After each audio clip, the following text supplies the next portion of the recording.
don't know what the hell's going to happen. And maybe that's exciting. And actually, there's no doubt about it. And then you have the additional advantage if you're attempting to say what you believe to be true and attempting to act in the manner that you think is most appropriate. That's genuinely you. And you have the force of reality behind you. And obviously, that's what you have if you're trying to, say, live in the truth, is you have the force of reality behind you. That seems like a good deal. Then you have the reality and the adventure. So why is that a moral obligation? Well, if you hide and you don't let what's inside of you out and you don't bring into the world what you could bring and you become cynical and bitter, you will start doing very dark things. So you'll start, not only will you not add to the world what you could add, but you'll start being jealous of people who are competent and doing well and work to destroy them. So that's the pathway to hell, really. So one of the trends that I've been railing against most recently has been cynicism. There's this pervasive belief that everything is terrible and it can't get better. Yeah. And the people who believe that it can improve are dumb and delusional and the problem. And I don't know where it comes from. I don't like it. Well, it's the beginning of wisdom, cynicism. This is part of the reason why it's hard to combat, because people start out naive. And naive people are optimistic, but not really. They're just naive. And naive people have no idea that there's, say, malevolence in the world. They have no idea that there's malevolence in their own heart. They're sheltered and dependent. And when that breaks, it often breaks into cynicism. And so cynicism is actually an improvement. Because the veils have fallen from your eyes. Exactly. The problem with cynicism is that, especially if it's allied with a kind of arrogance, is that you can end there. And that's a big mistake. So then the question becomes, well, once you've been bitten hard and you're no longer naive, well, that is very hard on your optimism, let's say. So then the question is, how do you restore that without reverting to the naivety, which you can't do anyways without blinding yourself once you've been bitten?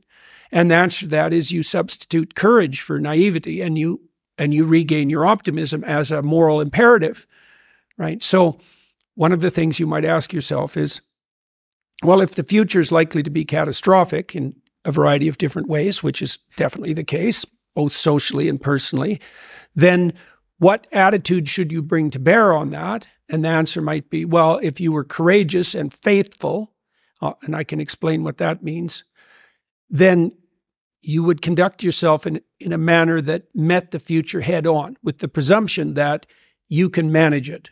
And this is the presumption we should bring to bear politically. Now, the people who are using fear to garner power point to the various apocalypses that might befall us. And it's difficult to counter them because the future is always an apocalyptic horizon. Like everything can fall apart and has before and might well again and will, in fact, in your life as you age and die. And so it's very easy to conjure up an apocalypse.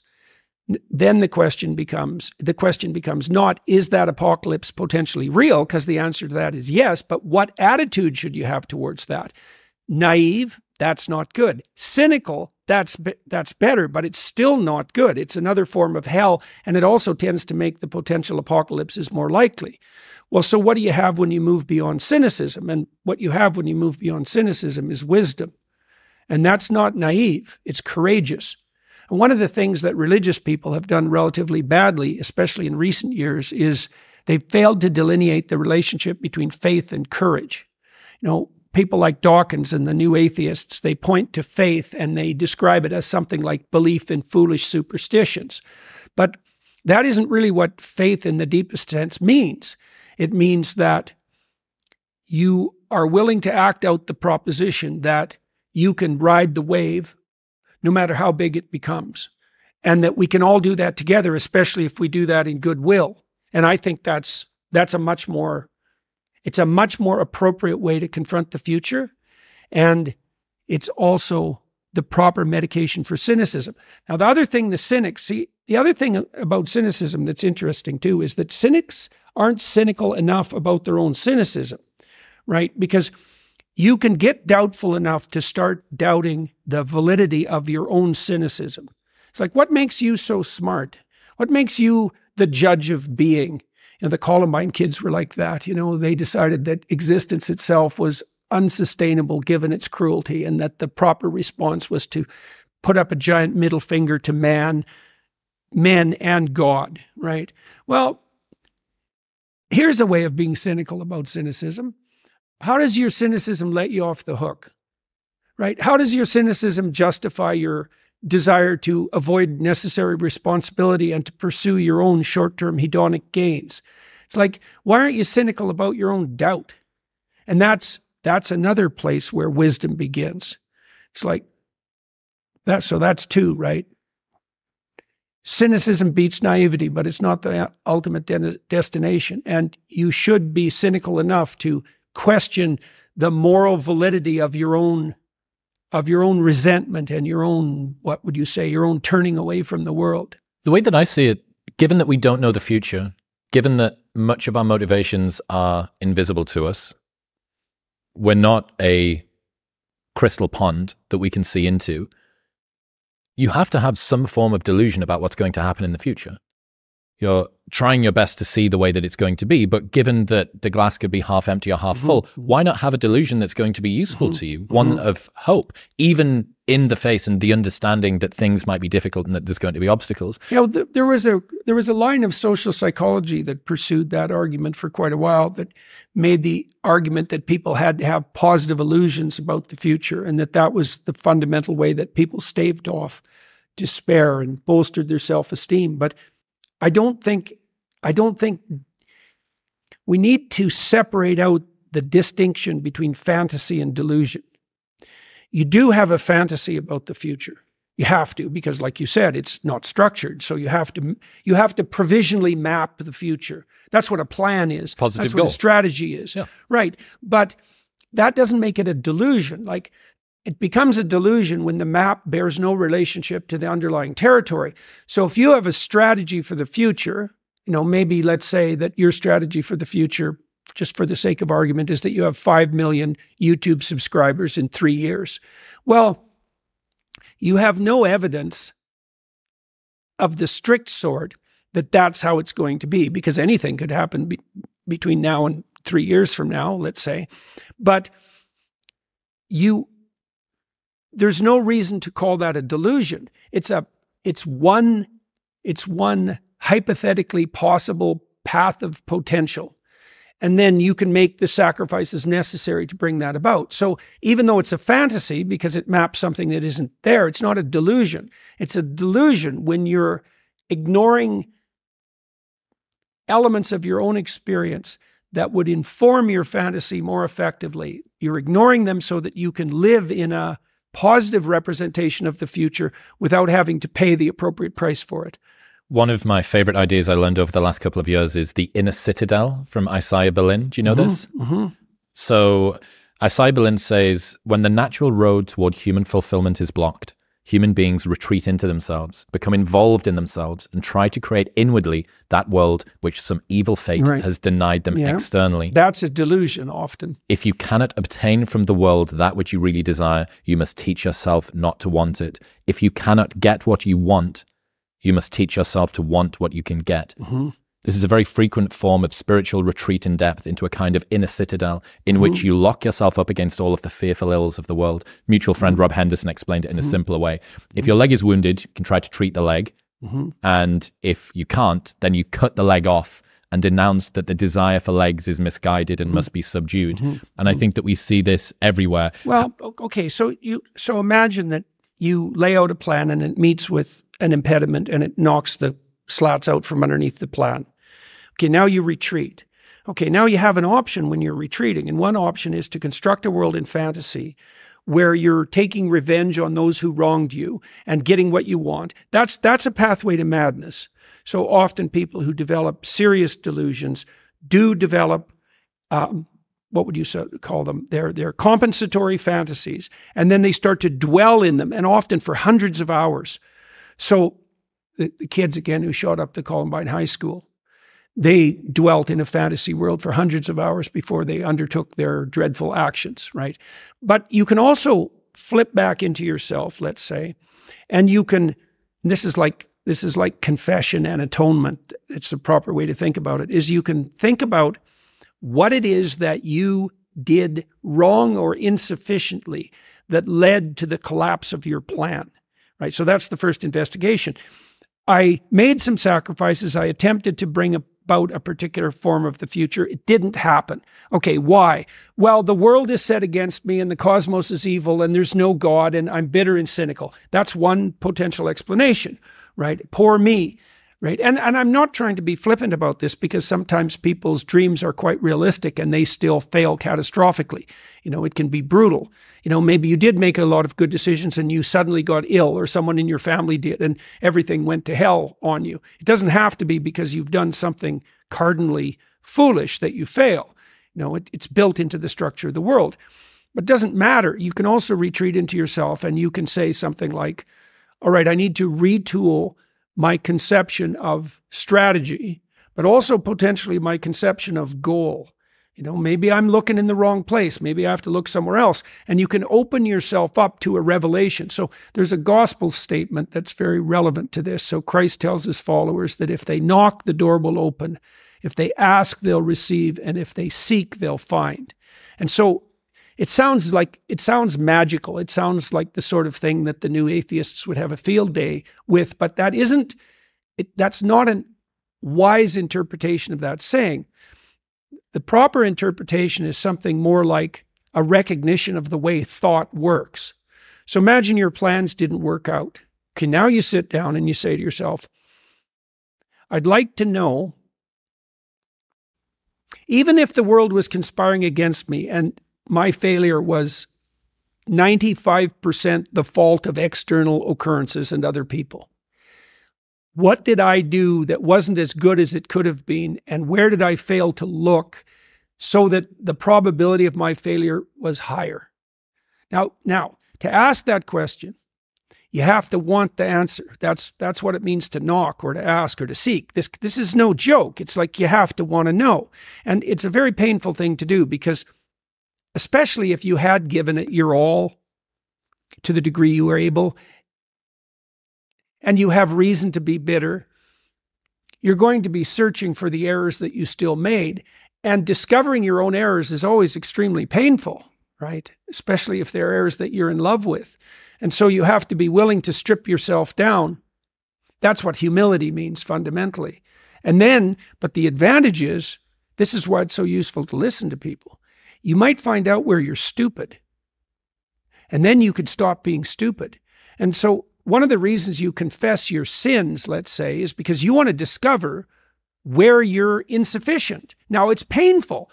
You know, it's painful to encounter an impediment in the form of someone else's opinion that might show you where you're blind and ignorant, or willfully blind even. But the advantage to that is you can rectify the error, and then as you move forward, you're stronger. You know, one of the things I taught my kids, and I hope at least somewhat successfully, was that you should always ask a stupid question. And that doesn't mean the sort of question that someone who wasn't paying attention would ask.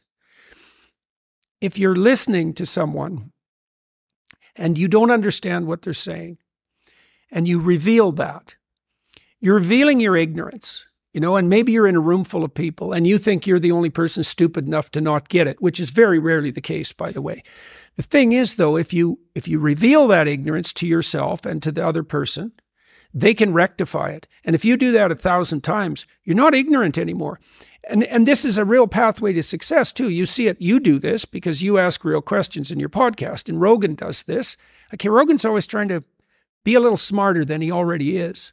And then that works, iterated. Like if you ask 1,000 dumb questions and you listen to the answer, then you know 1,000 things, some of them deep, that you didn't know before.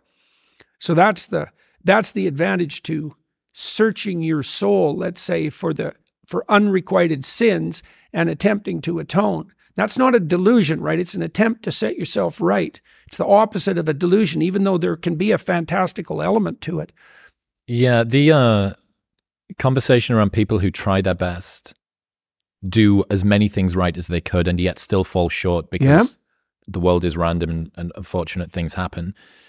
Happiness, as far as I can see it, sits in the gap between your expectations and reality. But the problem here is that people who have high standards often end up feeling a lack, right? How can people who strive like this avoid feeling despondent at falling short of their own high standards? I've heard you talk about the statue of David saying something like, "You are not all that you could be." Yeah. And as soon as you posit an ideal, you begin to compare yourself to that ideal. Yeah. So, well, that's a good question. I mean, the ultimate ideal is also the ultimate judge, because the ultimate ideal is something against which you fall far short. And that might be so painful that you can barely stand it. But then what you do is you two things, I suppose, is you lower the ideal and you raise your estimation of your potential. And what do I mean by lower the ideal? Well, if you're comparing yourself to someone or even to a future self, and the gap is so painful that it paralyzes you, then you've created a dragon that you don't have the tools to master. And so what you have to do is you have to scale the dragon down to size.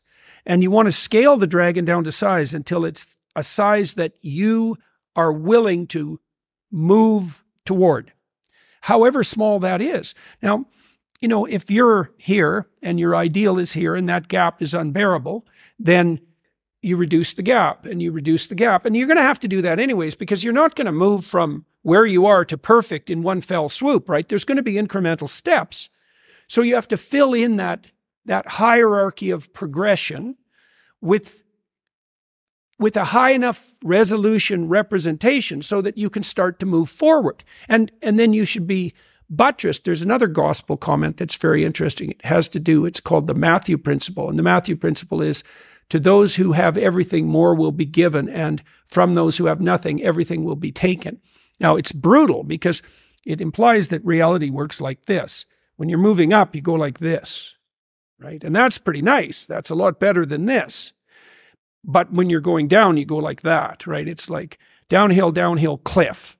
Okay, so you want to avoid the downhill path. Well, if the uphill path is like this, which is like exponential, let's say, or geometric, then what that means is that it doesn't matter how big the first steps you take uphill are, even if they're trivial, even if they're shameful in their size, because you're so useless, that if you're disciplined in that, you'll speed up extraordinarily rapidly.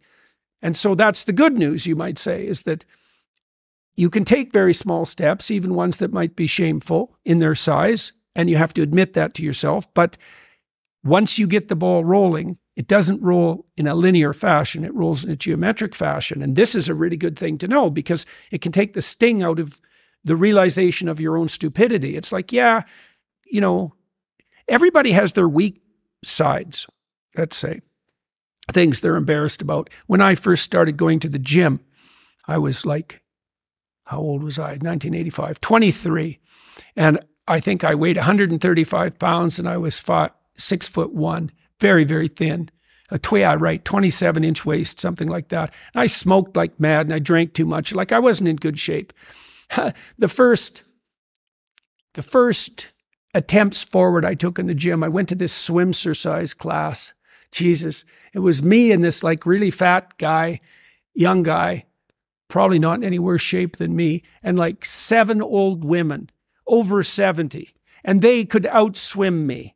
Like it was pretty damn humiliating. And so I did a semester of that and got myself in somewhat better shape. And then I started to go to the gym to work out, to lift weights. And that was also rough because, you know, I'd be underneath the bloody bench press trying to lift 75 pounds off the rests. And, you know, some muscle-headed bastard would come over and tell me how to do it. And it's like, yeah, thank you. But, you know, it's embarrassing. And lots of times people won't do things like go to the gym because they're so embarrassed about how they look or what sort of shape they're in. And it's a pain to start at the bottom. But you start at the bottom where you're weak.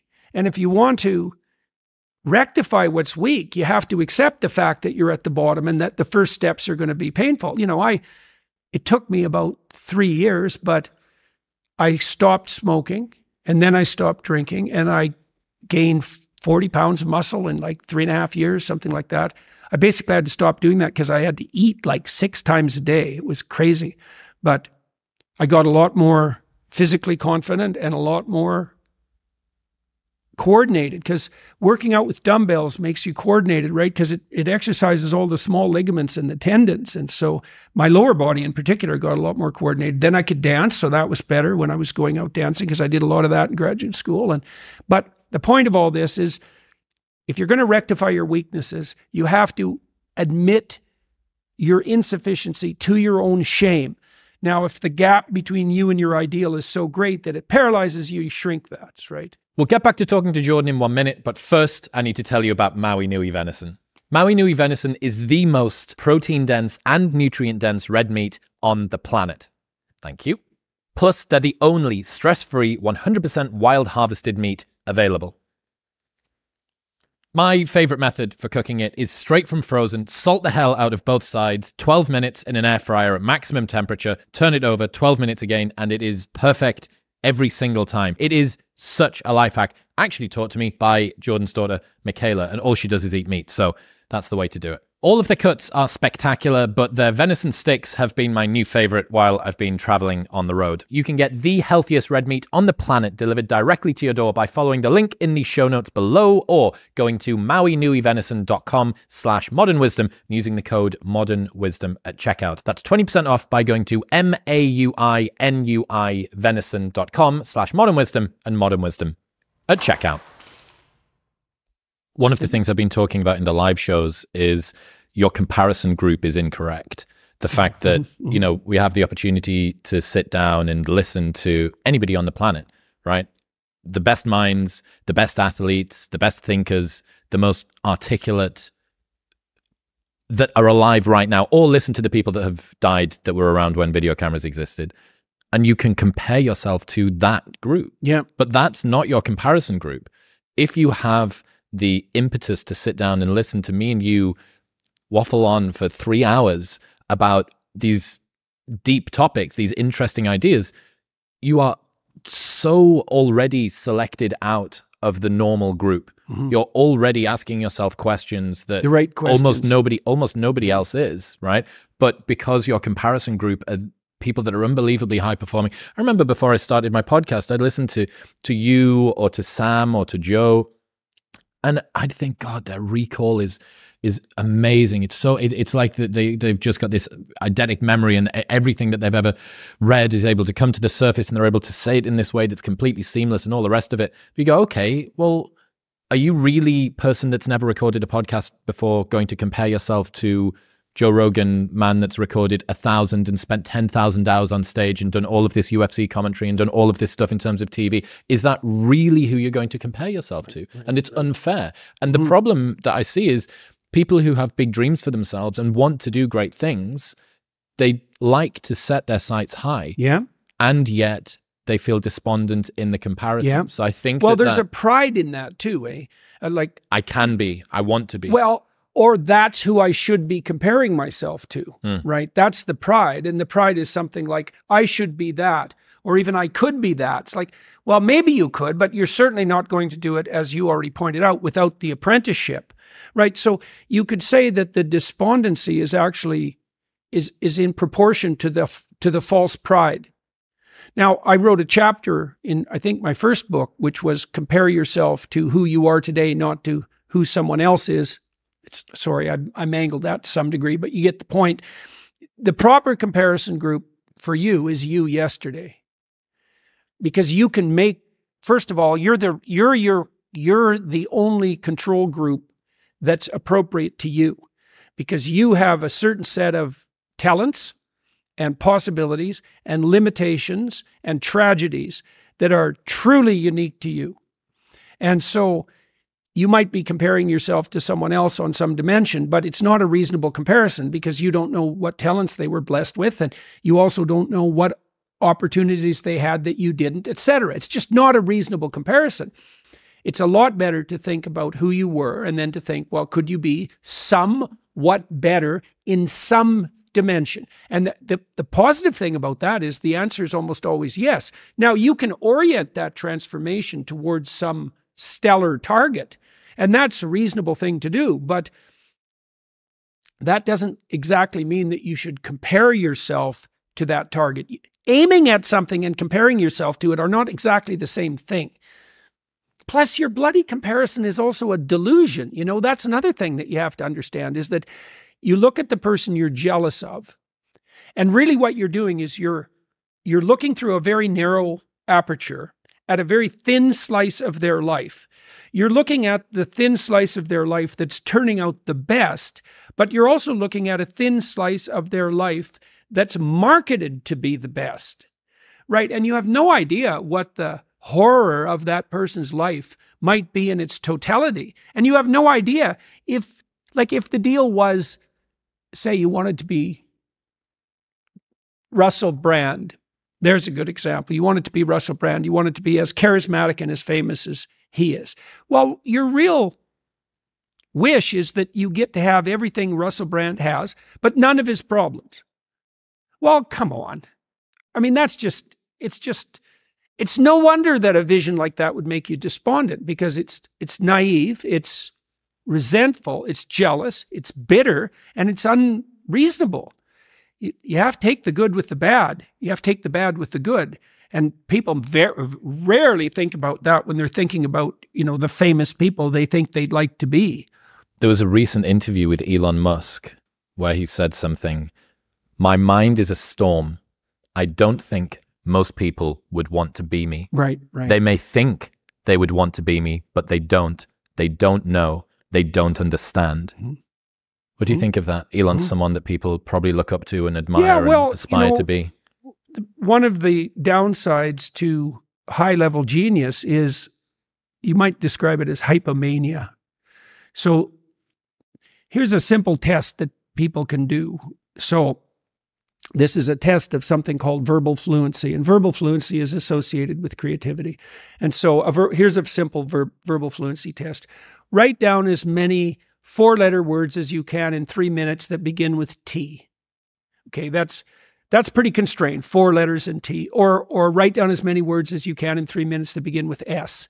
That's less constrained. All right, so there's quite a powerful correlation between the sheer number of words that you produce and your lifetime creative achievement, right? Especially in the artistic and verbal domains. That's different than vocabulary. Vocabulary is how many words you understand. Fluency is how many words you can produce in a given amount of time. Deployment of those words. Yeah. Well, people vary to a degree that you can hardly imagine. So some people, if you get them to do the 4-letter test in 3 minutes, they'll write down like 12 words. And some will write down 150. And the ones who are writing down 150, their minds are going at a hypomanic rate. They're just thinking 5 times as fast as... Bing. Yeah, without any remission whatsoever. And when that gets completely out of control, you have manic. You have someone who's manic. And there's nothing fun about manic. That's where the word maniac comes from. And someone who's manic has 1,000 different plans, each of which are 1 sentence long, that they're hyper enthusiastic about. They'll spend every cent of their money pursuing them, and things just go immediately to hell. And so that's the outer limit of pathology on the creative front. And someone like Musk, who's clearly a genius, that's what he's contending with in his internal landscape. Now, I'm not saying that he's manic, because I see no signs of that, but someone that creative is on that edge. Or you see someone like Ben Shapiro. I mean, it's very interesting to talk to Ben, and Russell Brand is the same way. Shapiro speaks, I think, more rapidly than anyone I ever met. But if you're with him, you see very clearly that he's probably thinking 5 times that fast. And that's a lot. And when I was writing Maps of Meaning, which was my first book, I had a very difficult time shutting off my mind. I was obsessed with that book. And so I was writing about 3 hours a day. And then I was thinking about the material like for 12 hours. And the thoughts came as way faster than thinking. They probably came about as fast as I can read. I can read about 1,200 words a minute if the material isn't overwhelmingly dense. And so it was just nonstop thought for like 16 hours a day. That's part of the reason I started lifting weights, because if I was lifting heavy enough weights, can't be thinking at 1,200 words a minute while I've got 100 pounds on my back. It was enough to it was enough to shut it down. Yeah. And it was also one of the reasons that I drank, because that was another thing that would shut it off. Yeah. Well, I think the price that people pay to be the person that you admire is just such an interesting frame to look at someone like Elon Musk. My mind is a storm. I don't think most people would want to be me. The price that you would have to pay in order to be me is not one that you would. But you're one of the richest men on the planet, and you get to, dance on stage and release cars that are bulletproof and put rockets in space and stuff. Well, yeah, but what about all of the baggage? What's the price? What's the entry price? He also appears to me to be hyper conscientious, and I know people who've worked with him. Like, Musk isn't just a creative genius. He's also an extremely conscientious engineer, and really conscientious engineers, they have very interesting minds. I like talking to engineers because my brother-in-law is a great engineer. And when he understands something, Jim, when he understands something, he understands how to build it out of atoms, right? Like, he understands it at every single level. And Musk appears to me to be someone who's this rare combination of hyper creative, but also hyper conscientious. And I know that he works all the time. Yeah. Does that sort of hypertrophied executive function help to wrangle some of the diffuse creative energy? Oh, we're going to put it into this one thing, at least for a while, and then we'll move on to another thing. Yes, definitely. Eric Weinstein's a good example of someone. I hope Eric isn't annoyed by this, but Eric is unbelievably creative, but he's not particularly conscientious. And so And I think he found an occupation where that works extremely well, because I don't know if he's still doing this, but he worked with Peter Thiel for quite a long time as his idea man, right? And Eric's an extremely interesting person. Musk is hyper creative, and as far as I can tell, hyper conscientious. And the conscientiousness does focus. And that lots of people who are creative aren't conscientious. Well, it's rare. Like, if you're there's no correlation between creativity and conscientiousness. Okay, so if you're 1 in 1,000, if you're the most creative person in 1,000, and you're the most conscientious person in 1,000, you're one person in 1,000,000. And Musk is probably more like one person in 100 million, right? Something like that, maybe more, or maybe 1 billion, right? Maybe. Yeah, it's interesting to consider the changes that happen to people as well as their platforms, as the scrutiny around them continues to increase. Obviously, this has been a journey for you over the last, nearly approaching 10 years now. Was it 2006? Was that still C16? 2016. 2016, yeah, sorry. How have you found fame change you? What's been impacted or changed due to the scrutiny and the surveillance and the adoration and the criticism? Well, the first thing that changed, I think, was that I saw misery on a scale that I hadn't really seen it before. I had worked as a clinician for a long time, and I worked with, say, 20 people a week. And I was always in the realm of difficult existential problems, wrestling with my clients' problems alongside of them. And I liked that a lot. And then I had my research, and I had my family and various business interests. And so that misery in some ways was contained and boxed in. And I had a lot of structure around that to be able to function, despite the fact that, I was neck deep in 20 people's serious problems, which I really liked, by the way. When I started speaking on a larger scale and meeting more and more people, this scale of demoralization really hit me. I didn't know how deep the demoralization in our culture had become. And I think that was especially obvious to me at that point among young men. Now, it looks like, this is Jonathan Haidt's research is indicating this, that possibly young women are even in worse shape. But for whatever reason, most of the people I was meeting, at least to begin with, were young men. I think it was probably because most of them, far more people on YouTube, are young men. And so the it was shocking and brutal to see how much demoralization, how widely spread the demoralization in our culture was. Other than that, and that was a real shock, and it was very hard on me, I would say. Everything else about it has been, at minimum, ridiculously interesting. I have an unbelievable wealth of opportunity. I'd be a fool to be anything but abjectly grateful. I mean, the misery that I saw was a shock, and it hurt me, and it was part of what made me ill. How did that impact you? Did it change the way that you see the world at all?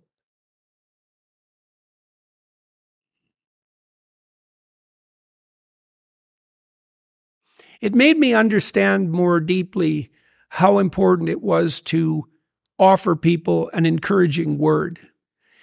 I could see that so many people were dying psychologically or actually for lack of an encouraging word. And so it made being in the position to provide that much more necessary. I mean, part of the reason that Tammy and I tour constantly is because it seems to be good. It seems to be a good thing. You know, we've even seen changes in the audience. So 5 years ago, 6 years ago, when we did our first tour, a lot of the people who came to the talks were in pretty rough shape. There were more men than there are now, like the proportion of men to women was higher. And the men were generally there alone, and a lot of them were looking pretty ragged around the edges. And now, 5 years later, half the audience comes in suits. Like, it's as if they're dressed for a wedding. Most of the guys are there with some woman. The audience members are doing much better, and the lecture events are extremely positive. You know, if you looked at my life from the outside, you'd think that I was in a constant storm of, you know, aggravated controversy, but all of that, virtually all of that, is virtual.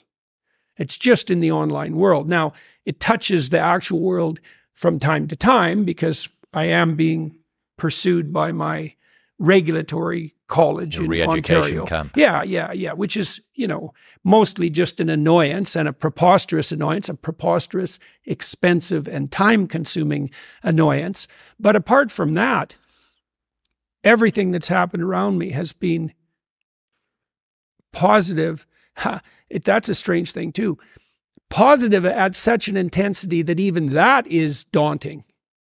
You know, you'd think it's hard to imagine that you could be in a situation where things are so positive that you can barely stand it. But I am in that situation, and it's quite something to contend with.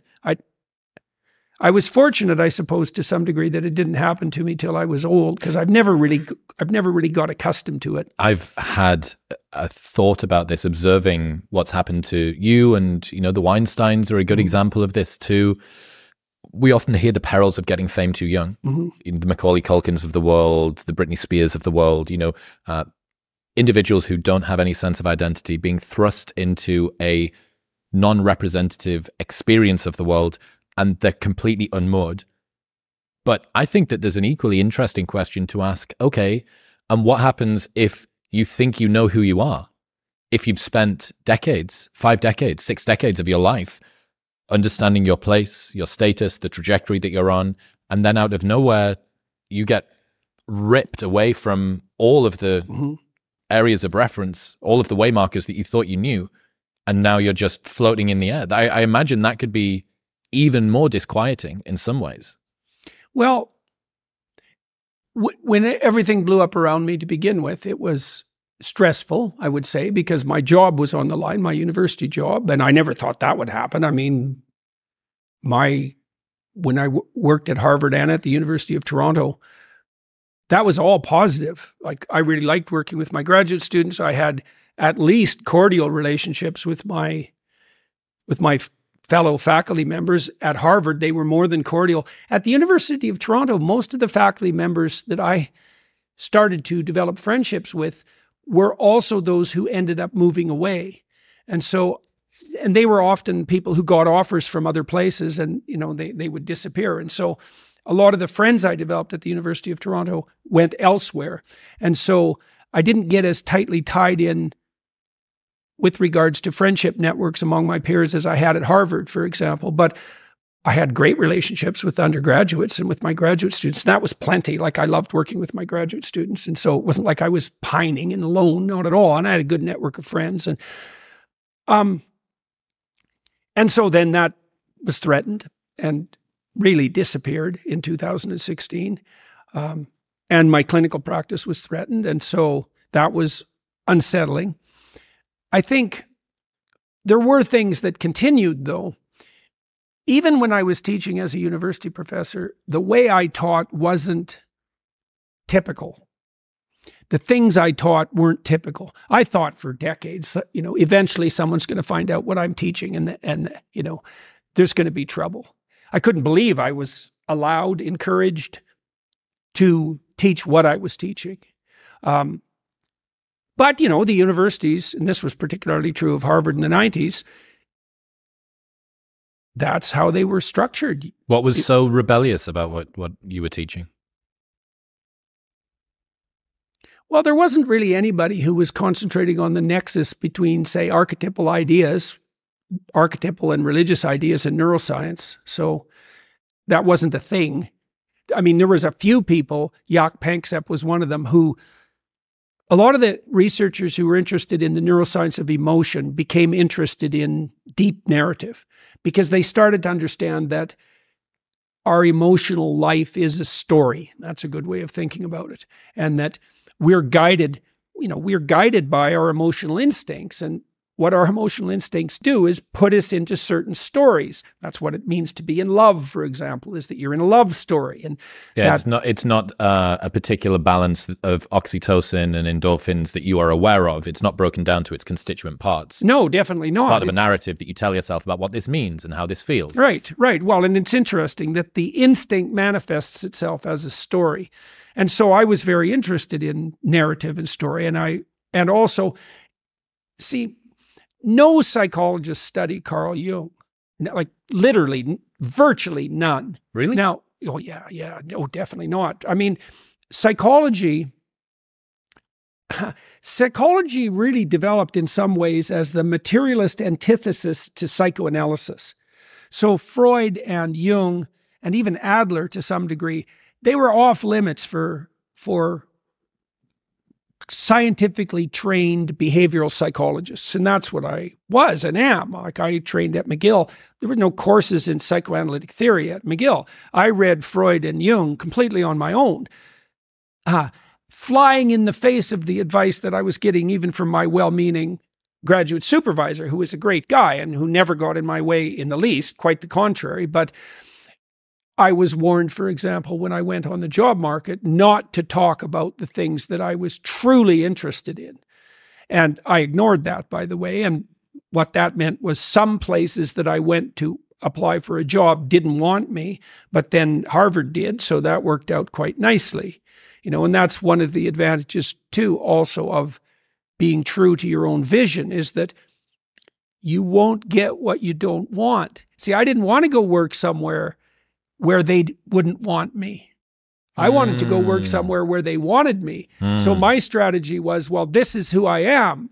And if you don't want me, that's a drag because I'm looking for a job. But by the same token, I'm not going to pretend to be someone other than who I am so I can work here. What a stupid way of starting your career. Well, that goes back to the truth, right? Telling the truth. What are you going to, if you tell a sufficiently seductive lie, what is the best that you can hope for? Right. The person that you're telling the lie to falls in love with a projection. Right, absolutely. Well, when I applied to graduate school, I wrote a crazy admissions letter, and I basically laid out who I was, flaws and all, and what I was interested in. And 3 people bit. And the one that I liked best, partly because he was at McGill and I wanted to be in Montreal, was my graduate supervisor, Robert Peel, and he knew what he was getting. And we had a great time. I still work with him. Like, I had one of the best relationships with Bob that I've ever had with anyone in my life, and it's lasted 4 decades. And it was because, like, Bob's a very honest person. We were very different. He's very practical. He's a very good administrator, a managerial type, although he's super smart. He had an exhaustive knowledge of the relevant research psychology literature. And I came in, flying on a mat of psychoanalytic theory and philosophy and religious ideas, very, very different. Although we shared a real deep interest in the practicalities of research, and he taught me how to fall in love with the more scientific end of the research distribution. But the point I'm making is that he knew what he was getting right from the beginning, and so did I. And that worked like a charm. There was no reason for any sort of subterfuge. And it turned out that his talents and mine dovetailed extremely well. So, and we had a blast. I loved working with, that's why we've been working together for 40 years. I traveled all over North America with Bob because we also started a business, and it was great. It was great. The thing is, if you tell people who you are and an opportunity opens up, it opens up for you. Yes. Not for this thing you've created, this lie. There's this story that Douglas Murray told me about one of his first bosses at an early newspaper that he worked at. I can't remember the gentleman's name. This guy is a legend within the industry. He's been working for a long time. He's accumulated a number of haters and fans. And toward the back end of his career, as Douglas is starting his, he decides that he wants to release a West End play about the life of Prince Charles in rhyming couplets. Adventurous as West End plays go. And obviously there was all of this scrutiny because he was this very well-known individual within the publishing world. And opening night, by the halftime interval, there was no one left in the entire auditorium, including the cast. And this guy was devastated, right? And he was mocked in the press and all the rest of it. Apparently Douglas saw him shortly afterward and asked him kindly, he was like, look, what were you thinking? A West End play about the life of Prince Charles in fucking rhyming couplets? He said, well, Douglas, I followed my instincts. And instincts, they may sometimes lead you wrong, but they're the only thing that's ever led you right. Right, right. And that stuck with me because... Yeah, well, there's something very relevant there too on the instinctual front. Okay, so things will beckon to you and call to you, and you'll have intuitions about which pathway to take. And you will, in all likelihood, follow those, because what else do you have? You have these orienting instincts. This is another reason why you don't lie. Because if you lie and you practice lying, you pathologize your instincts. And then your intuitions lead you wrong.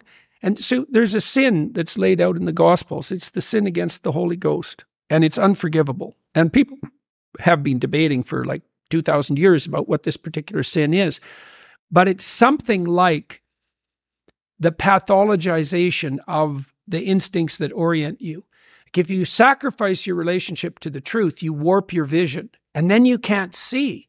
And then one day it'll be dark and there'll be sharp things in the fog in front of you. And you'll wander right into them because you've pathologized your own vision. Yeah. You don't want to lie because you program yourself falsely. And then you automatically see what isn't there. And then, of course, the world will slap you in the face continually. And you'll think, oh my God, the world's such a pathological place.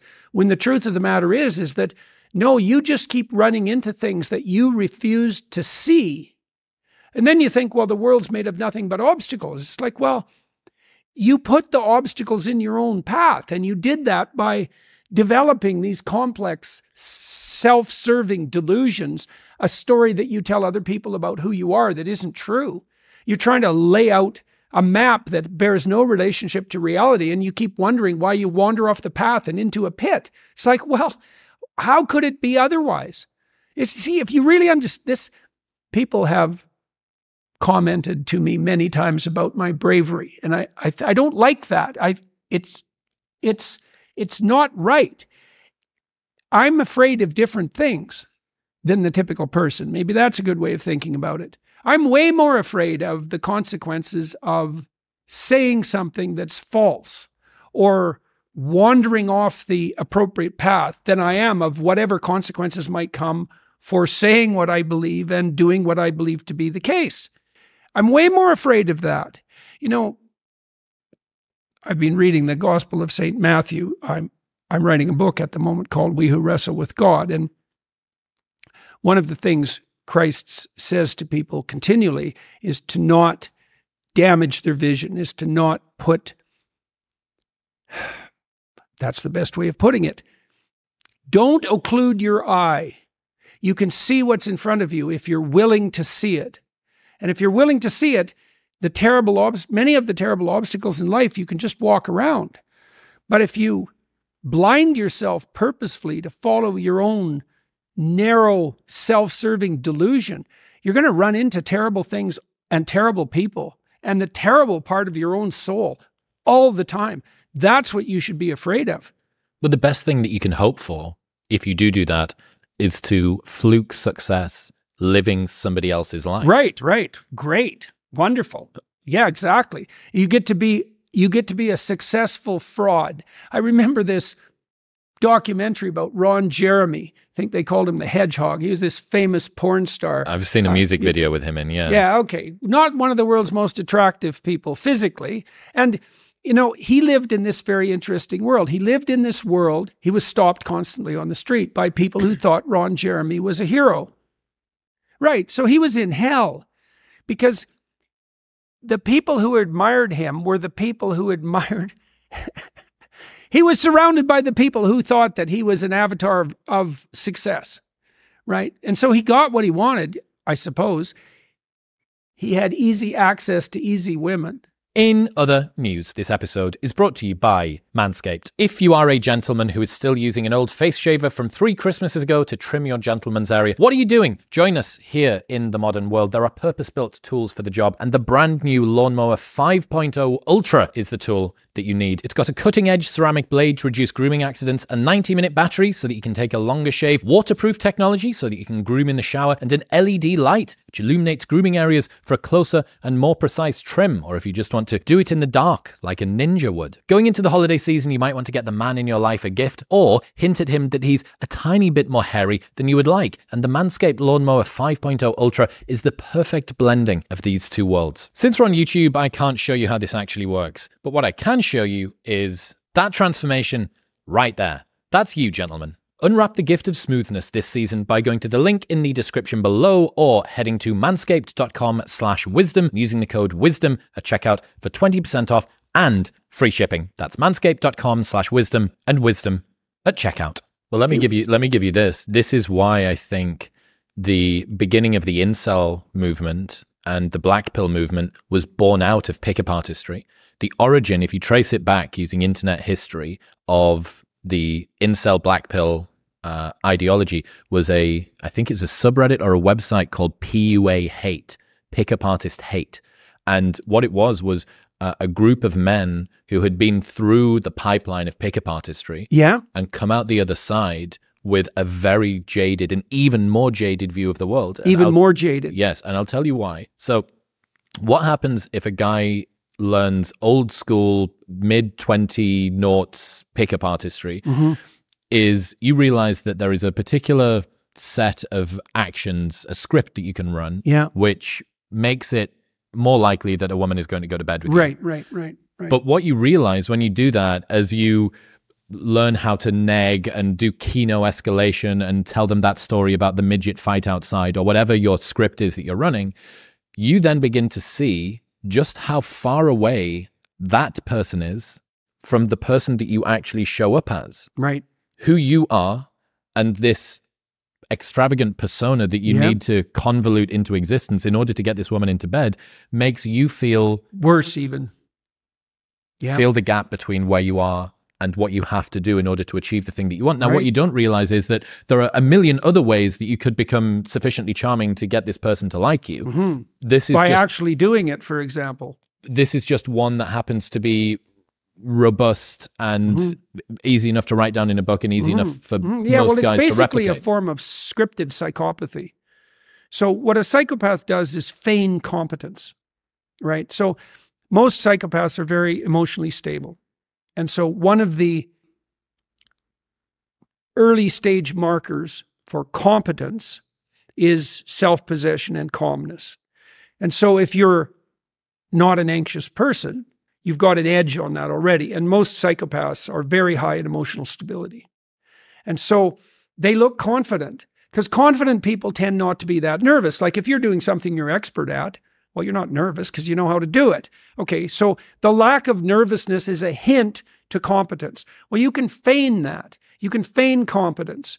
You can feign confidence. That's what the pickup artists teach. Now, I would say there's even some utility in what they do, right? Because if you're dependent and bitter and resentful and charmless and self-destructive and nervous and socially unskilled, the probability that you're going to be successful with women is very, very low.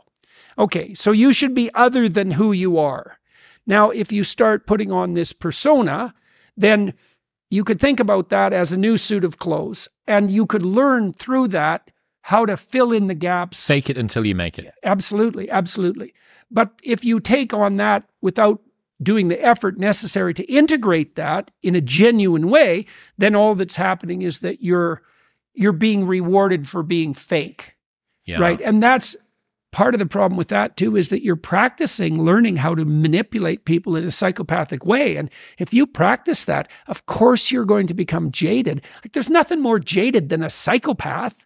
I mean, that's the ultimate extreme of jadedness. And if you practice manipulating, especially if the women happen to be reasonably good women, if you practice manipulating them and you're successful, then you're learning to be one horrible person. Now, you know, as your completely useless, unproductive, and undesirable former self, you weren't exactly stellar to begin with, but substituting psychopathy for that was sort of like substituting cynicism for naivety.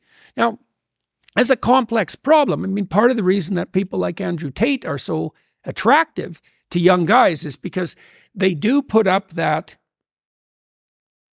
confident, that false confidence. Tate's a complicated guy because it's not all false. You know, real people are complicated the way that like villains in comic books aren't. Tate's a fighter. It's clearly the case that he's got a certain degree of physical bravery. That's real. All right. There's an element of what he says that's very attractive to bedroom basement dwelling losers, because he's at least there out in the world, you know, taking the blows, and he's got a fast car and he's flashy and he's attractive to women. But a lot of what he's done, especially with women, doesn't just border into the psychopathic, it crosses the line. And that's not a good model. It's not an optimal model for people who are trying to progress. But it's a strange thing, because just as cynicism is an improvement over naivety, right, the capacity to be dark is an improvement over the lack of ability to be dark at all. And so Tate is attractive in the way that the shadow beckons to people who are undeveloped, right? Because it does. It's like you're neurotic and you're dependent and you're repressed because you're immature and harmless. Well, one way out of that is to stop being harmless. And one of the things you can say about Tate is that he's not harmless. Right. Well, it's a virtue. Now, it's a virtue that has to be bracketed. It's like cynicism is a virtue compared to naivety, but it's not virtuous in and of itself. It's a step on the way. And so maybe you can learn how to feign confidence, and you can learn how that works, and maybe that's an improvement.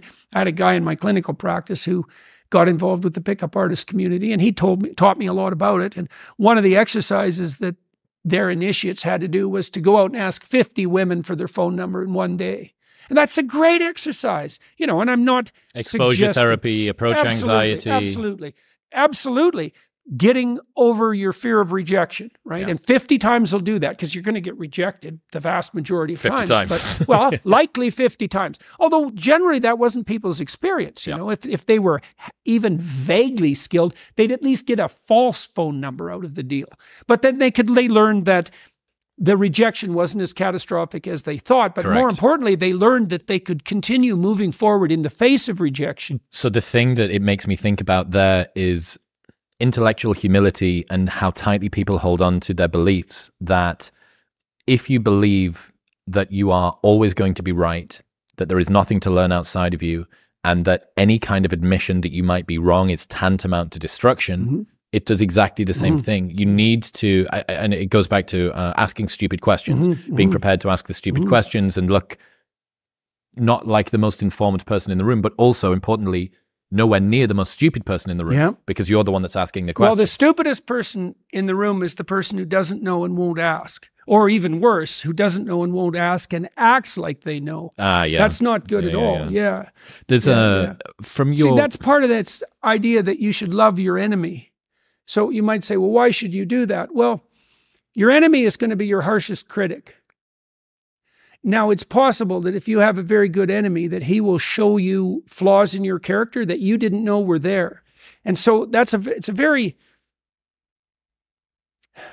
strange way of looking at the world, to think that you should welcome an attack. But this is right.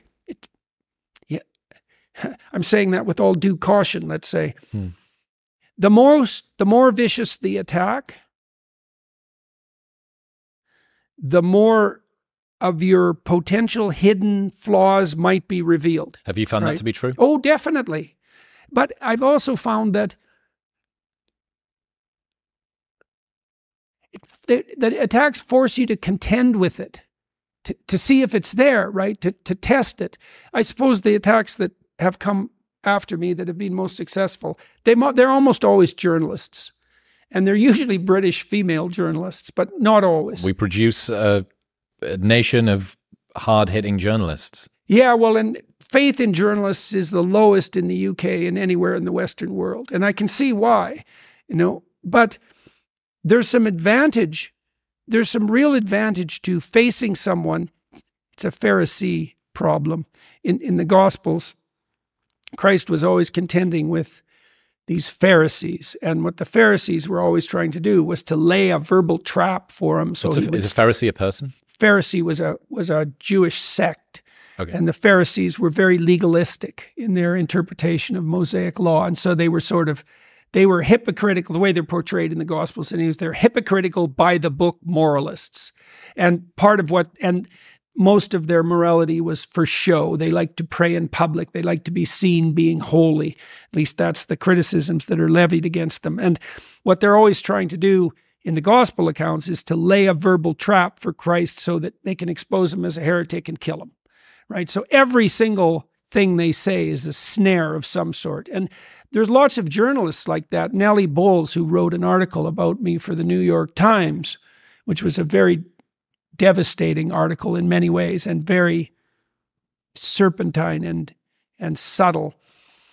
3 years later, she wrote another article about what it was like to work for the New York Times when she was working there and the tricks that the journalists played, including her. And she said that the game was to devastate someone else's reputation in the attempt to boost yours, right? So you could think about it as a game of comparative moral standing. So the journalist's trick is to trick you into saying something that will end your career, essentially. Their social status stands on the shoulders of yours. Absolutely, absolutely. And so now the advantage to being in a situation like that is that you have to if you step extremely carefully, and you're fortunate, then you evade the traps, and then the interview tilts hard in your favor. Yeah. And so the interviews that have done me the most good in the long run were the 2 interviews that were most hostile. One by Channels 4, Griffin, Kathy Newman. Kathy Griffin. And Kathy at least had a sense of humor. Another one by Helen Lewis, who had no sense of humor at all and doesn't seem to have learned anything at all in the interim. But I think that one has 80 million views now, twice as many as the Kathy Newman interview. Like, it just keeps racking up views. And it was because Helen Lewis, she has like 50 tricks or 100 tricks. Kathy had like 4, and they were pretty blunt. And she had a sense of humor about them. But Helen Lewis, she was just all tricks, and lots of them, and smart, and it's quite something to talk to someone who's quite smart and quite educated, but all tricks. And so But how does it feel looking back on those two? They were a very formative time. It was kind of the inflection point, or one of the inflection points, I suppose, for yourself as well. Yeah. How does it feel looking back on that? I remember you said at the time it took you many days to recover from that kind of cantankerous sort of adversarial interview. Does that seem like a different lifetime, or is that still very much sort of with you? Well, I'm a lot healthier than I was then. So those sorts of things wouldn't have the same effect on me now as they did then. Because I was ill, it took me a long time to recover from, a serious bout. I mean, the first time I talked to Sam Harris, not that Sam played tricks, I like Sam and we've had very productive conversations. I was so ill when the first time I talked to Sam that I could barely sit in my chair. Talking to Sam Harris makes you ill. That's the No, not at all. No, Sam and I have had very productive conversations. That was another good example, I suppose, of the utility of an adversarial conversation. Yeah. Sam comes to a conversation like that pretty well armed. But it's very helpful because it forces you to look in nooks and crannies that you might not have looked in, and to be crystal clear to the degree that that's possible about what you're actually saying. The idea of loving your enemy is something I've been playing with a little bit recently. There's been, I guess, my platform's getting to the level now where there's a reason for someone to have a bullseye pointed at least remotely in my direction. Yeah. Because there's no point in trying to take somebody down that's got no status. Why would you invest the time? Right. The step that you're going to get in terms of your status standing on their shoulders is so small that no one can notice. So it's a backhanded compliment. In some ways. Yeah. But you're right, man. Some of the criticisms that I've got, and I was reminded by a friend recently about this, have been some of the best inflection points, very uncomfortable. And to see it as a gift, to think about that thing as a gift. It's like, I know that you weren't doing this to make me better. Yeah. I know that you weren't doing this to try and benefit me. And yet, yeah. In reflection, it's like alchemy. It's like how Rory Sutherland calls it alchemy, taking something that was bad. I had this reflection as well. We've learned, my family's learned, like when a public attack occurs, there's a massive opportunity nested in it. If you can reorient, it's like, okay, this is bad. This is vicious. This does not look good. And maybe it could take me out, take us out.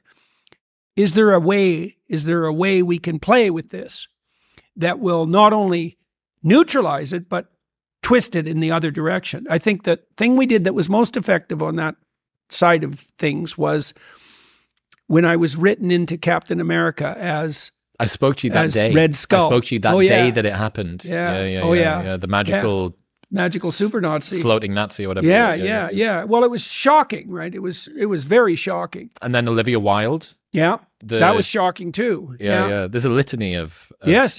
Well, and it became increasingly preposterous, and the Olivia Wilde episode was one of the.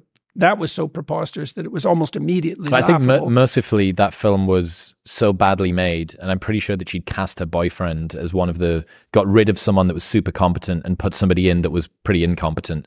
And I think that kind of caused it to flub. But yeah, man, the enemy thing, I've ended up becoming really good friends with one of my harshest critics. It's so strange, and yet makes complete sense afterward. You had How did you end up making friends?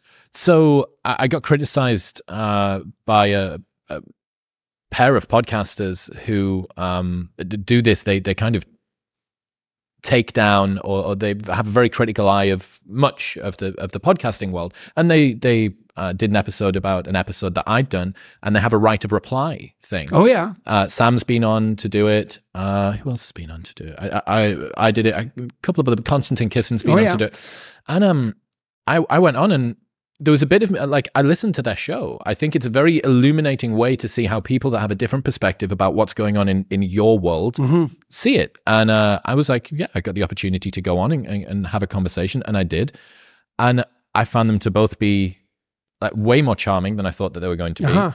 And I've ended up, both Chris and Matt, although Matt less so, but with Chris, we must speak once a month, every couple of weeks. One of us will just ring and we'll catch up about what's been going on in the world. And he has a very different sort of worldview to me. He lives in a different area of the world. He's a psychologist studying religion, I think, and sacred rituals and stuff like that, rituals rather than religion. And now he points out blind spots that I don't see. And that one particular instance and it was really uncomfortable because this was 3 years ago or something now maybe. And I'm still super uncomfortable about it. And oh my God, these people are going to take me down. And they're both academics and they're really, really well educated. And they're going to be smart. And they're going to say things that make me look silly. And I said things that made me look silly and picked a particular episode where blah, blah, blah. And yet, in reflection, it's been that one instance and the subsequent rumination about it was one of the biggest inflection points for me, going from having blind spots that I hadn't seen to that. And I almost think that the degree of discomfort that I went through was mandatory, because had I have not felt so much like fear and anxiety and embarrassment about the fact that it's going to be out there and there's going to be all this focus and attention in not a nice way, and there'll be tweets and all the rest of this stuff, that was sufficiently uncomfortable to force me to actually genuinely look at the things that I was doing that I was getting wrong. And I'm sure that there's a million things I'm still getting wrong.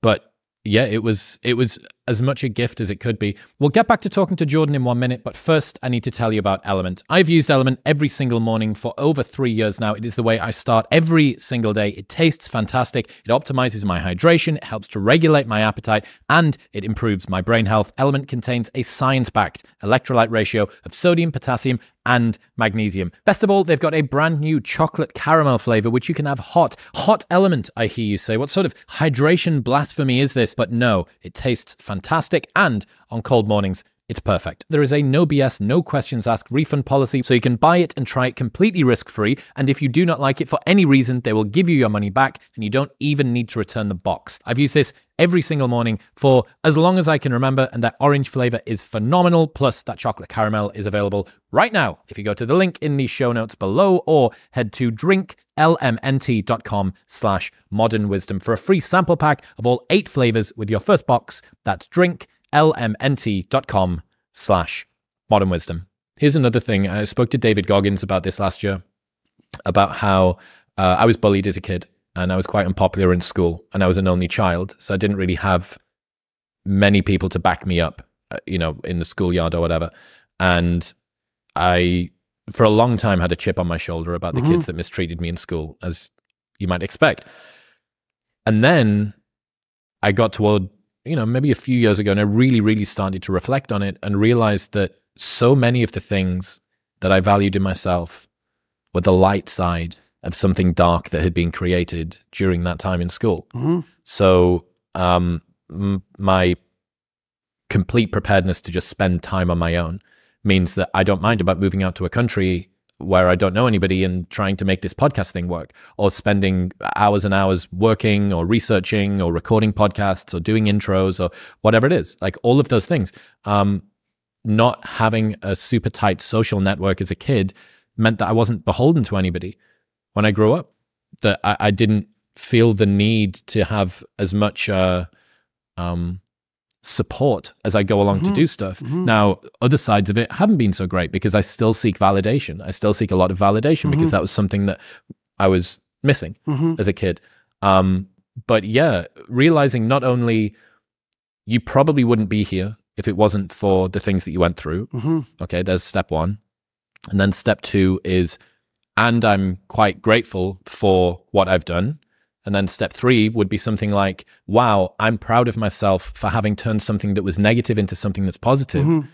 But then another level above that would be, wow, so maybe I should be thankful. Yeah, right. Well, we were talking earlier in the podcast about what is the appropriate attitude towards the future. And I would say, well, we could put past, present, and future in the same bin. Say, well, one of the things that you want to do is practice gratitude. That's one of the primary religious rituals, you might say, is the practice of gratitude. And you might say, well, my life is so horrible. What do I have to be grateful for? And I would say that's for better or worse, that's still a form of blindness, right? I mean, people can have very, very difficult situations, can be in very, very difficult situations. And it's in those difficult situations where the search for gratitude becomes something that is by necessity deeper and more difficult. But that doesn't mean it's not appropriate. And there is a very tight association between loving your enemy and being grateful in spite of the terrible things that occur in your life. I've been writing about the book of Job, and Job is a story of unjust suffering, fundamentally. God deems Job a good man. So we have it on God's word that Job is actually a good man. And then all hell breaks loose, partly because God makes a bet with Satan, which is, a hell of a thing to do, and says, do your worst. He's not going to turn on me no matter what you do. And so Job, despite his torment, he becomes very ill. He loses everything he has. His friends, he becomes ill in a way that's disfiguring. His friends come around and laugh at him and tell him that he's a bad man, and that's why all these terrible things have been happening to him. And it's brutal. And Job refuses to lose faith in himself. He says, look, I'm not perfect. But as far as men go, I've done what I should do, and I'm not being punished in some manner that's obviously related to my sin. It's more like the random play of tragic forces in the world. I'm not going to lose faith in myself no matter what. And I'm also not going to, his wife says, shake your fist at God, curse him and die. Because things have gone so badly for Job, she thinks that's all that's left to him, and he refuses to do that. So he maintains faith regardless of what's happened to him. And that's really the moral of the story of Job, which is that you are morally obligated to maintain faith no matter what happens to you. And there's a practical side to that. So imagine that God and Satan conspire against you. There'll be times in your life where it feels like that's happening. And then imagine that your reaction to that is to become bitter and resentful and hostile. Well, then whatever hell you're in, merely as a consequence of the confluence of tragic events, you have opened a whole other hell underneath it. The hell of bitterness and resentment and ingratitude. And that turns into the desire for revenge very, very quickly. If you think things are bad just because they're bad, you wait till you see how bad they can become if you allow yourself to be corrupted by your unjust suffering, right? And so I do think that this is the most practical possible advice that can be given to people, which is that you are morally required to maintain faith, to aim up, and to treat other people the way you would want to be treated, no matter what's happened to you. And that's a hell of a thing to say. And, you might say, well, that's impossible. Some people have such brutal lives that they're destined to be corrupt. But I would say that's not true. Like, I've met many people, particularly in my clinical practice, who had lives that were so brutal that you couldn't even listen to them without it like breaking you into pieces.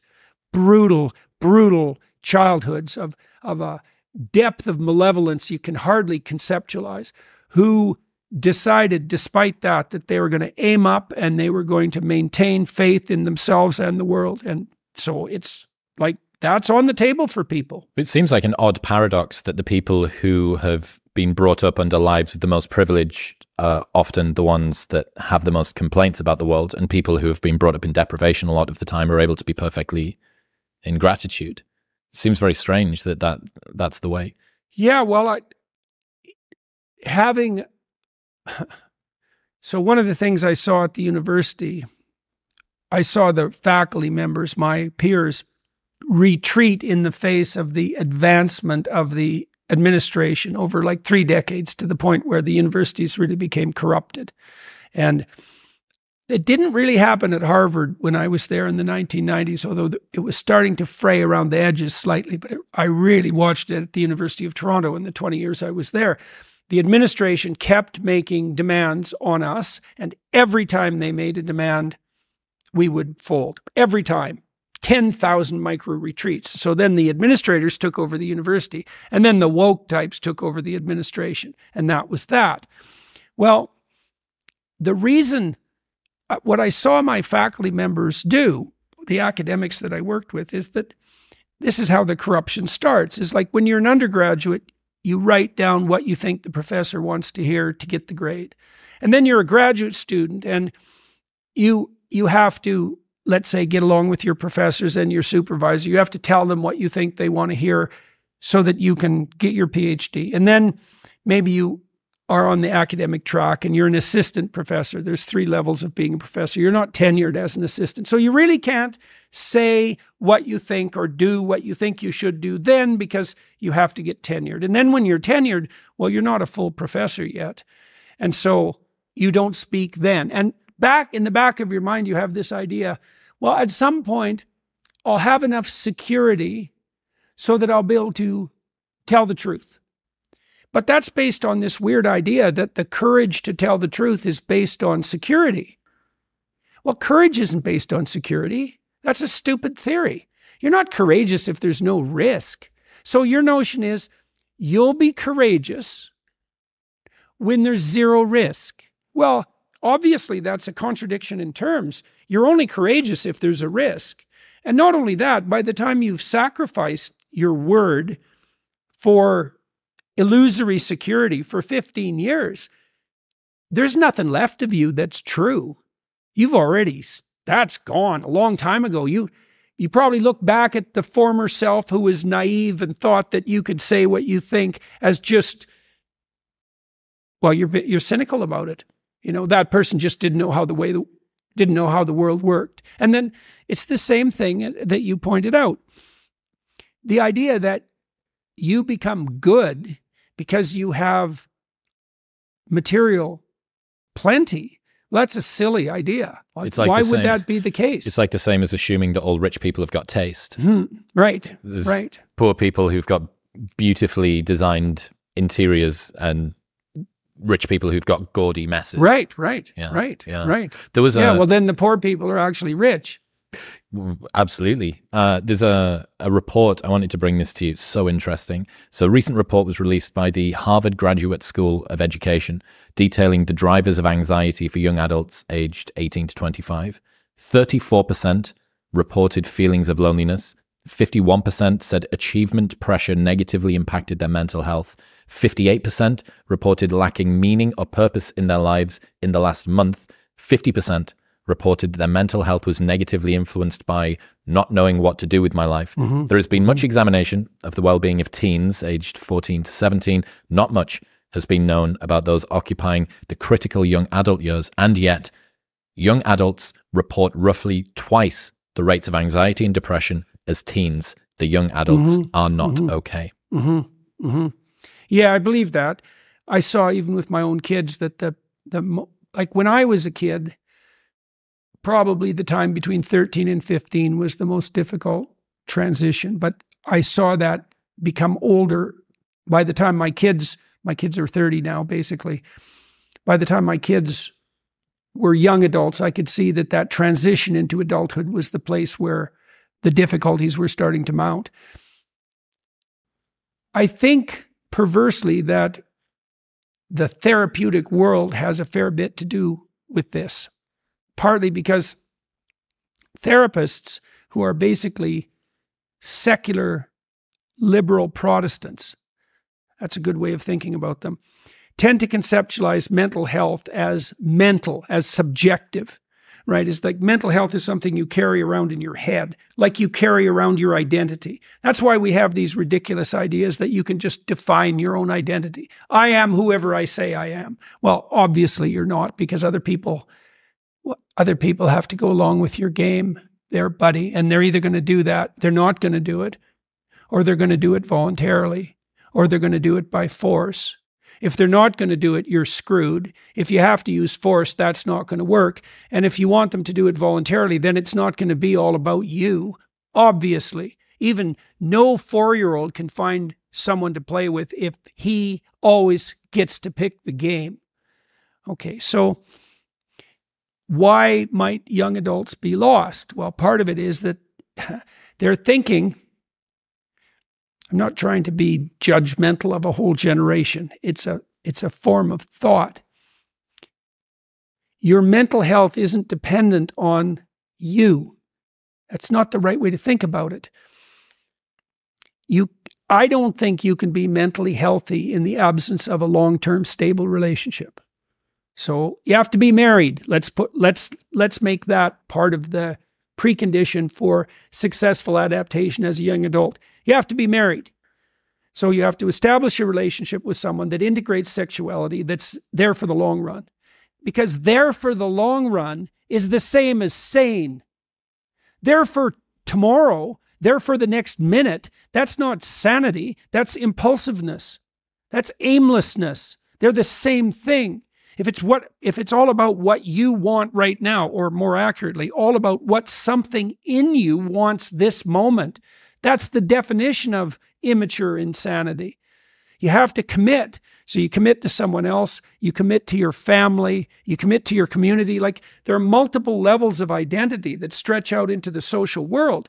And voluntarily adopting those levels of hierarchical responsibility gives you an identity. It gives you a purpose. It protects you from anxiety. It does that in all sorts of ways. Like, you said earlier that one of the things you do is seek for validation, and you related that to uncomfortable experiences you had when you were very young. Well, it might not be precisely that you're seeking for validation. You might be properly investigating how you should be embedded in a social hierarchy at every possible level. It's like, well, people think their mental health is something that they just carry around in their head, and that if they just got the way they looked at the world right, or if other people just played their game, that all of a sudden they'd be mentally healthy. It's like, there's no difference between thinking about yourself and being miserable.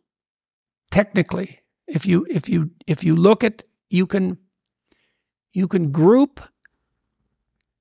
descriptive statements about yourself statistically. All the descriptors that are reflective of self-consciousness load on negative emotion. Can you not think about yourself in a positive way? Probably not. Really? Not. Well, let's take that apart. You like doing your podcast and you feel positive about it. Okay, but your podcast isn't about you, right? So if you're thinking about how you're of utility to a broad number of people, maybe you would take some satisfaction in that, but that isn't exactly thinking about yourself, is it? It's thinking about the relationship you've established with other people, and it's a relationship of responsibility. Why do you like your podcast? You can pursue what you're curious about, but you wouldn't have to do that publicly. Okay, so why do you do it publicly? For a few reasons. First one being that it keeps me accountable. That was one of the main reasons, that it kept me accountable, because I knew that if I didn't do it, if I wasn't rigorous and precise and aligned with what I'd said and done previously, that there was an external eye that's watching. Okay. So, well, that's very interesting. So I would also say that's not exactly about you.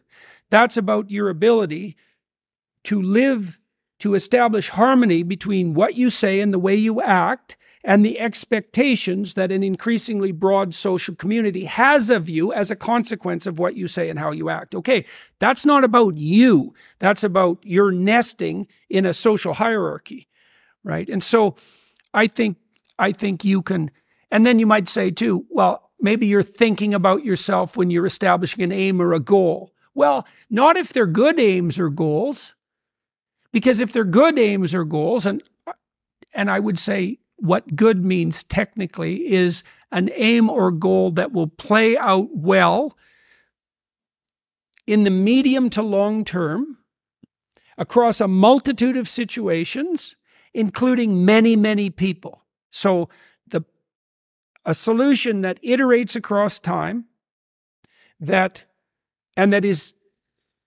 situation independent, and that's broadly socially inclusive, is a better aim, right? It's a higher aim because it integrates more. All right. Now, you might want to be setting up aims, and you might be pleased about how you're progressing in relation to those aims. But if those aims don't have the characteristics that I just described, then if the aims have the characteristics I just described, they're not about you. And then we could also ask, what do you mean about you? Exactly. What you are you talking about here? And so we play these identity games in the modern world that are making people anxious and hopeless.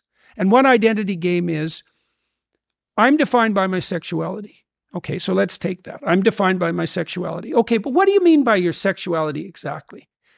Do you mean the opportunity to engage in sex? Like, are you reducing sexuality as such to the act of sex? Okay, let's say you are. So now what you're telling me is that who you are is who you are when you're sexually desirous. That's what you've reduced yourself to. But it's even more than that. It's the kind of sexual desire that wants gratification right now with no relationship whatsoever. So not only have you now reduced who you are to your sexual desire, you've reduced your sexual desire to the minimal set of preconditions that would satisfy it. Well, then the first question that might come up there is, why not just use porn? It's a lot simpler. And the answer to that is what people are doing. Well, it's no wonder that they're anxious and lonesome and aimless, because they've reduced themselves to a short-term desire. They've found the easiest possible way of gratifying that, and they've abandoned everything that would be a much broader conceptualization of what sexuality would be if it was embedded properly in, well, how about a relationship to start with? And these aren't just opinions. So there are two different strategies of reproduction broadly in the animal world. One is zero investment. Fish, mosquitoes, million offspring, they all die but one, right? So you can reduce reproduction in mosquitoes basically to sex. And you make a million mosquito offspring, all you need is one to survive, problem solved. Okay. On the opposite end of the spectrum, literally, are human beings, because we have the longest dependency period of any animal by a large margin. We have a high investment strategy, sexual reproduction strategy. So whatever sex is for human beings isn't you're off and that's over. That's not what it is for human beings. It's embedded in a relationship. Now, you might say, well, we could pull sexuality out of the relationship and just indulge in it for the pleasure. Okay, so now let's forget about all the other animals. Now we've got two types of human being. We've got the one-night stand human being, repetitive one-night stands, and we've got the long-term committed relationship human being. And then we might ask, okay, what are the personality characteristics of the people in those bins? So let's go to the short-term one-night stand sequential relationship types. Okay, who are they? Psychopathic, narcissistic, Machiavellian, and sadistic. All one-night stand people? If they don't start out that way, they're going to end that way. Right? Because you can't use yourself or other people for short-term gratification. Look, the definition of a psychopath is someone who uses someone for short-term gratification. Okay, so it's definitional, right? So, and then you might say, well, I'm not like that. I just like sex. It's like, yeah, but if you practice that for 5 years, you're not going to become what you practice. You know, and I talked to Russell Brand about this a little bit and I can say this because it was on his podcast, so it's not like this is secret. You know, Russell had what Andrew Tate promises his followers. He had fame, he was charismatic, and he had more or less unlimited access to short-term sexual gratification.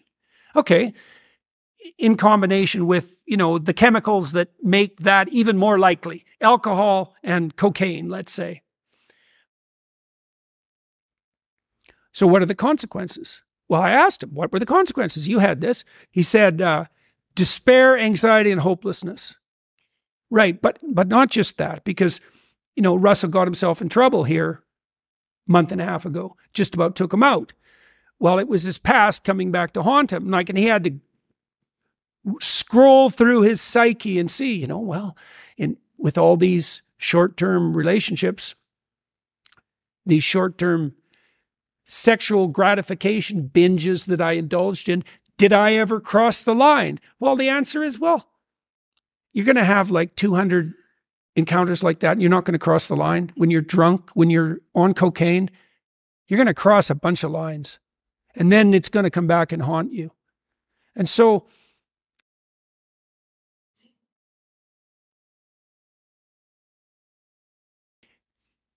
it's very interesting to see in our culture, back to the hopelessness and despair that you were mentioning that's characterizing young adults' life. It's like, well, it's all about me. That's the self-esteem movement. But then me becomes, it's all about what I want. And then that becomes, it's all about what I want right now.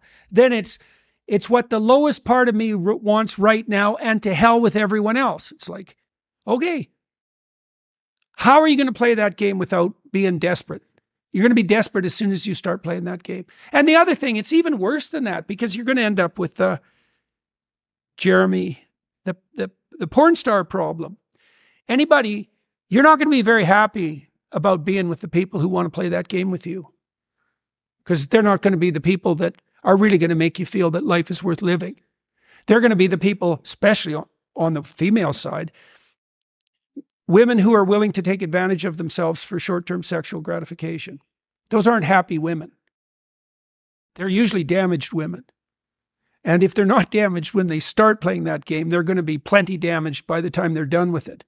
The last time that we spoke, me and you talked about population decline, and the Census Bureau just released today predicting that the US population will decline for the first time ever by the year 2100 after peaking in 2080. So their estimates showed that the US population, which is about 333 million at the moment, is expected to reach 370 by 2080, but will be back down to 366 by 2100. And even immigration can't offset this birth rate decline. Over the last 2 years, do you think things have got better or worse than you anticipated from birth rate and marriage rate standpoint? I think they're probably still getting worse. And I think Musk is one of the few people, Elon Musk is one of the, in case anybody was wondering, he's one of the few people who's called out the danger of, a one-child policy, or the idea that we should decrease the population. I mean, things that don't grow die, but they die for all sorts of reasons. And we could tie this back to identity. What's my identity? I could say, well, it's how I feel about myself. That's the line that's used everywhere now. You don't get to tell me who I am. I know who I am. I'm who I feel I am. Well, first of all, I don't even know what you mean by feel. Like, what the hell? What does that mean? You're your emotional state at the moment, and you can just impose that on everybody. That's your theory, is that that's the theory of a 2-year-old. Literally. That's a very bad theory. Well, where could your identity be other than that? Well, one of my identities when I taught at Harvard was professor, obviously, and that was a good identity. But, that it wasn't something I was carrying around in my head.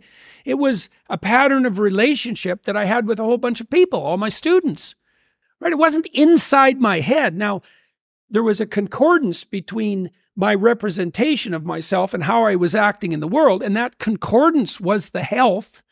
It wasn't what I thought of myself. Part of the reason that you can take some, let's call it gratification, from being a successful podcaster is that you're actually a successful podcaster. It's not in your head. It's in 1.5 million subscribers. It's how many podcasts have you done? 700. Okay, so it's in 700 podcasts. It's not something you're carrying around in your head. Do you remember, I loved the 42 rules that created the 24 that you ended up coming up with, but there's one that you didn't use. If you have to choose, be the one who does things, right? Not the one who is seen to do things. Exactly, absolutely. I loved that rule. Oh yeah, that's a great rule. That's a great rule. Yeah, well, the thing is that you can do almost anything you want if you're willing to take responsibility for it, if you don't want credit. One of the most effective political maneuverers I've ever seen, woman she's so brilliant. I won't tell you who she is, but she's so sharp. She's so brilliant. And she told me the last time I saw her, she's had her finger in pies for like 30 years, popping up in places you'd never expect. And I asked her, it's like, how the hell did you pull this off? And she said, oh, I decided 30 years ago that I could do whatever I wanted if I didn't want credit. And so that's exactly what she's done. And she's had a stellar career, stellar. And I've worked with other people who've done the same thing. It's very interesting. It's a very interesting thing to realize. You might say, well, why would I want the responsibility without the glory? It's like, hey, do you want the glory? Are you so sure that wouldn't just get in your way? You know, there's something to be said for anonymity. And second, maybe you want the responsibility because that's the adventure. You actually get to do the thing that someone else just wants to take credit for. Well, maybe doing the thing is plenty of reward in and of itself with regard to identity. You know, when I was a professor, I was also a husband and I was also a father. Well, those were identities, but they weren't in my head. They were embedded in the relationship I had with my kids, and that was a meaningful relationship, embedded in the relationship I had with my wife. You can't be, you know, it's almost heretical to say this in the modern world. You can't be isolated, alone, without responsibility, and pursuing your hedonistic nonsense and not be insane and miserable. Those are all the same thing, right? And so, you know, it's got to the point, I've said things that have made me somewhat unpopular, like it's very difficult for people to mature until they have a child. So you find a huge part of what you are in that relationship. It makes you responsible, makes you grow up. It gives you the opportunity to mentor someone. You have someone around who's more important than you. Well, that's part of being mentally healthy. It's a huge part of it. This enterprise that I put together in London, helped put together, Alliance for Responsible Citizenship. We're trying to put forward a model of governance. It's called a subsidiary model. And the idea is that people have multiple social roles that scale. You know, there's you should take care of yourself, integrate yourself, which means you can conduct yourself properly across the medium to long run. You're self-sustaining. Then you can maybe extend that to your partner, and then to your family, and then to your local community, and then to broader communities as you become more and more competent and able to take on that responsibility. That's the alternative to isolated hedonic slavery. You're slave to your own whims. And it's the alternative to tyranny, because if you take on all that responsibility, you don't have any need for someone to govern you. And so that's another example of how I blamed it on the therapists a little bit. I called them liberal, Protestant, secularists. And that's because they think about the locus of the psyche as interior, subjective. That's what a liberal would do. It's just not accurate. That isn't the way the psyche works. It's not in your head. You know, it's in your head and in the world at the same time. It's truly the case that your sanity is the concordance between you as an individual and the world. That's the sanity. It's not the proper structuring of your psyche or your brain, for that matter, inside your skull. You're distributed out into the world. And you should be. And you want to be. That's where the adventure is. You want to be solipsistic? The solipsistic porn masturbator. Jesus, it's no wonder you be aimless and miserable. Well, God, it's so pathetic. Why am I so unhappy? It's because you think about yourself. Oh, no, you think about the lowest impulses in yourself all the time. That's why you're miserable. Whilst being at ARC, what I thought was particularly interesting was your live event that you guys did at the O2 on the evening time. And everyone was great. But Douglas, I thought, was just a tour de force that evening. What have you learned since being friends with Douglas? How's he impacted you or influenced you? Well, Douglas is very, very disagreeable, you know, and he enjoys combat. And that isn't something that really characterizes, I don't enjoy combat at all. I mean, part of the reason that it's perverse, I suppose, in some ways, part of the reason that I will engage in difficult conversations is because I don't want to have them forever. And so, you know, one of the rules I had in my marriage, and it was a rule that my wife also was pleased to follow, was that if we have a problem, we're going to deal with it right now. And we're going to deal with it right to the bottom.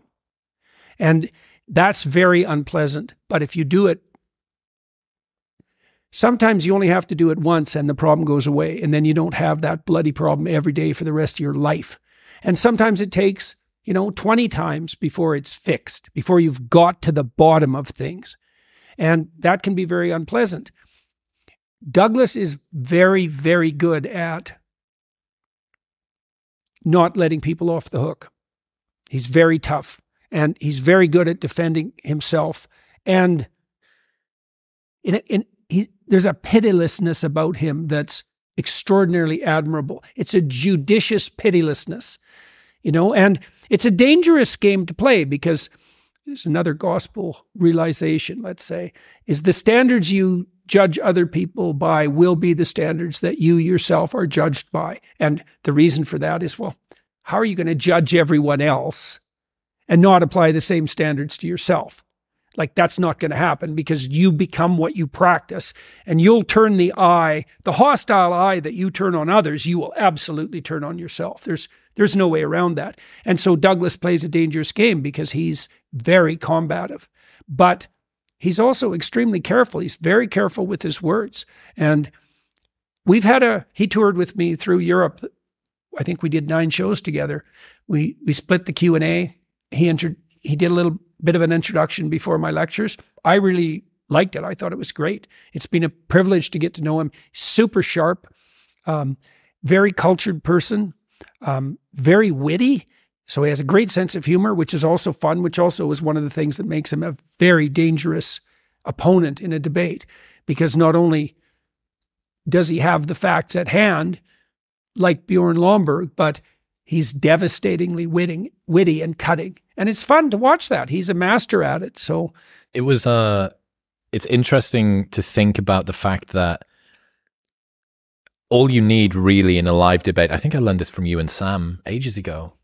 If you're doing a live debate now that's not a proper intellectual formatted opening remarks, so on and so forth, if you manage to get sort of 2 or 3 real zingers, you won. Regardless of the content, if you do 2 or 3 real zinger, whole crowd laughs, guess what? You got. Yeah, well, the great public intellectuals have a vicious sense of humor, right? And I mean, I also think that's why so many of the successful podcasters have been comedians. Well, at the ARC conference, I think Konstantin Kissin's speech was the overwhelming hit of the convention. I think it's got 600,000 views as of today, 650 on the ARC site, and about 600 on his own channel. And Konstantin did a beautiful job of merging intellectual content with wit. Well, the interesting thing about my live tour that I'm about to start doing, a bunch of my comedian friends have said to me, dude, I am so jealous of the tour that you get to do, because no one's expecting you to be funny. If you manage to be funny 4 times in 90 minutes, you've killed. If I'm not funny once every 7 seconds, I'm a shit comedian. Right. So the bar is set, and obviously coming in with Konstantin's background of comedy means that he is able to be by far far and away way funnier than most public speakers. But doesn't get held necessarily to the same standards that he's not expecting to be one-liners all the time. One of the things that Douglas brought up when you guys were talking on stage that I thought was particularly interesting was the perils of smart people getting captured by culture wars bullshit. Do you ever think about how much time over the last decade some of the smartest people on the planet have had their attention, their cognitive horsepower just taken away, arguing about whether men are men and women are women or not, or whatever the idea du jour of the day is? Yeah, well, just this how is much something time's that, been lost. So I've been partnering with the Daily Wire for about 1.5 years so far, and that's been very successful. They've been a pleasure to work with. But what they wrestle with constantly, all of the principles at Daily Wire would rather in some real way be concentrating on philosophical, theological, or dramatic matters. So, which is partly why the Daily Wire is turning towards entertainment for kids, but also for adults, starting to make movies, for example, and TV shows. They'd rather be doing that. I had Ben Shapiro. He participated in this seminar on Exodus that I produced with about 9 other extraordinarily interesting thinkers. And Ben just shone, he's wasted. Is he wasted on the political?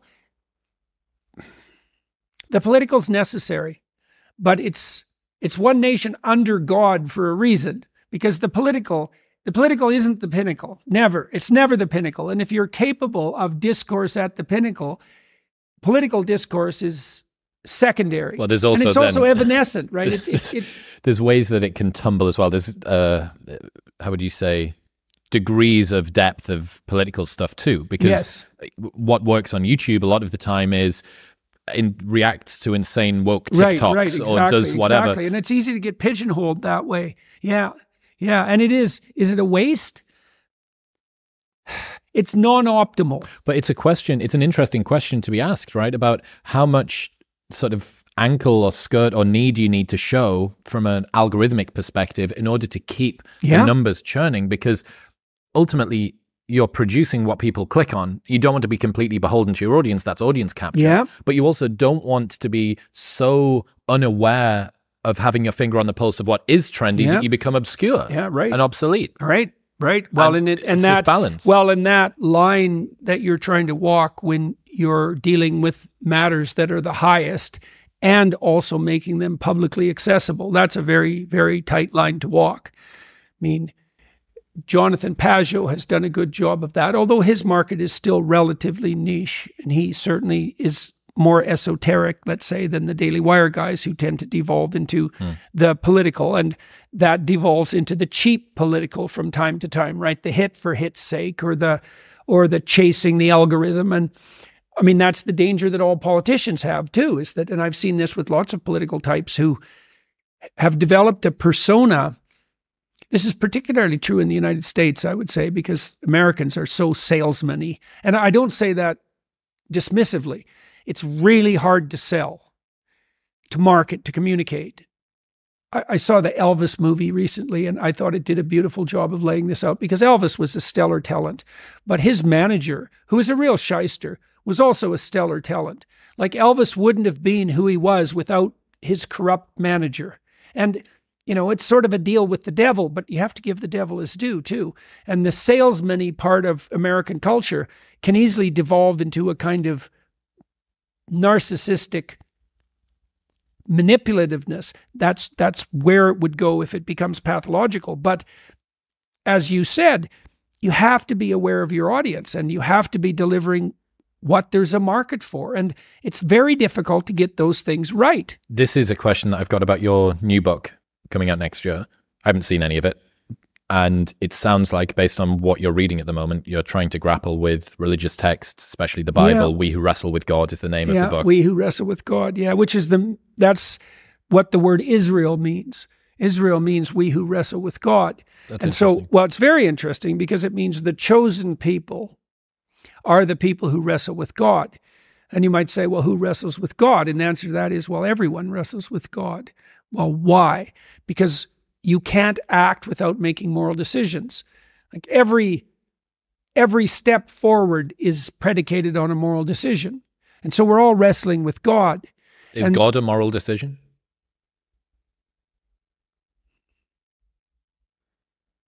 God is the spirit that guides you when you make the proper moral decisions.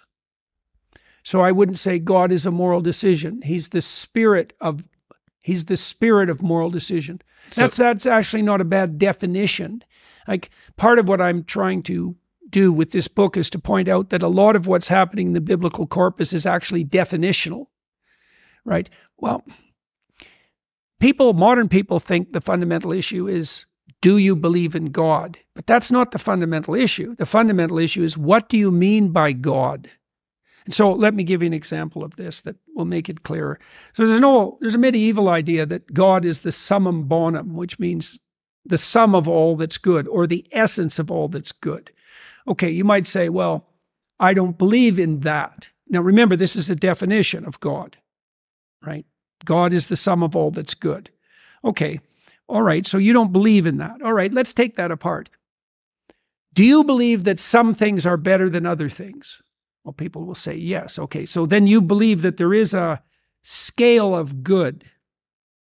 Okay, is there something that all things that are good share in common?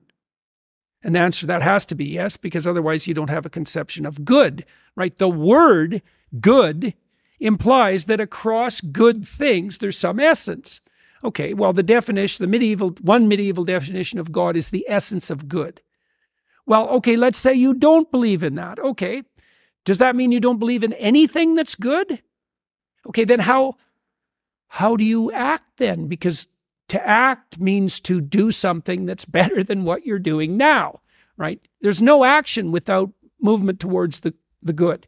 And well, you might say, well, I don't believe that there's a unitary good. Okay, you believe there's a fractionated good. Well, then what do you do when those things oppose one another, right? Which would be in a conflict of duty. What do you refer to help you adjudicate between different goods? Well, generally what you do is if you could pursue A, which is good, or B, which is good, and they conflict, then you pick the higher good. Okay, do you believe in a higher good? Well, if you don't, you can't decide between goods, which means you're paralyzed. If you do believe in the higher good, then do you believe in the highest good? Well, the highest good is God. What do you mean by that? By definition. Okay, so now you have a definition. Now, then the next question might be, well, what's your relationship with the highest good? And you might say, well, I don't have a relationship. It's like, well, actually you do, because you act in relationship to it. You can't help it.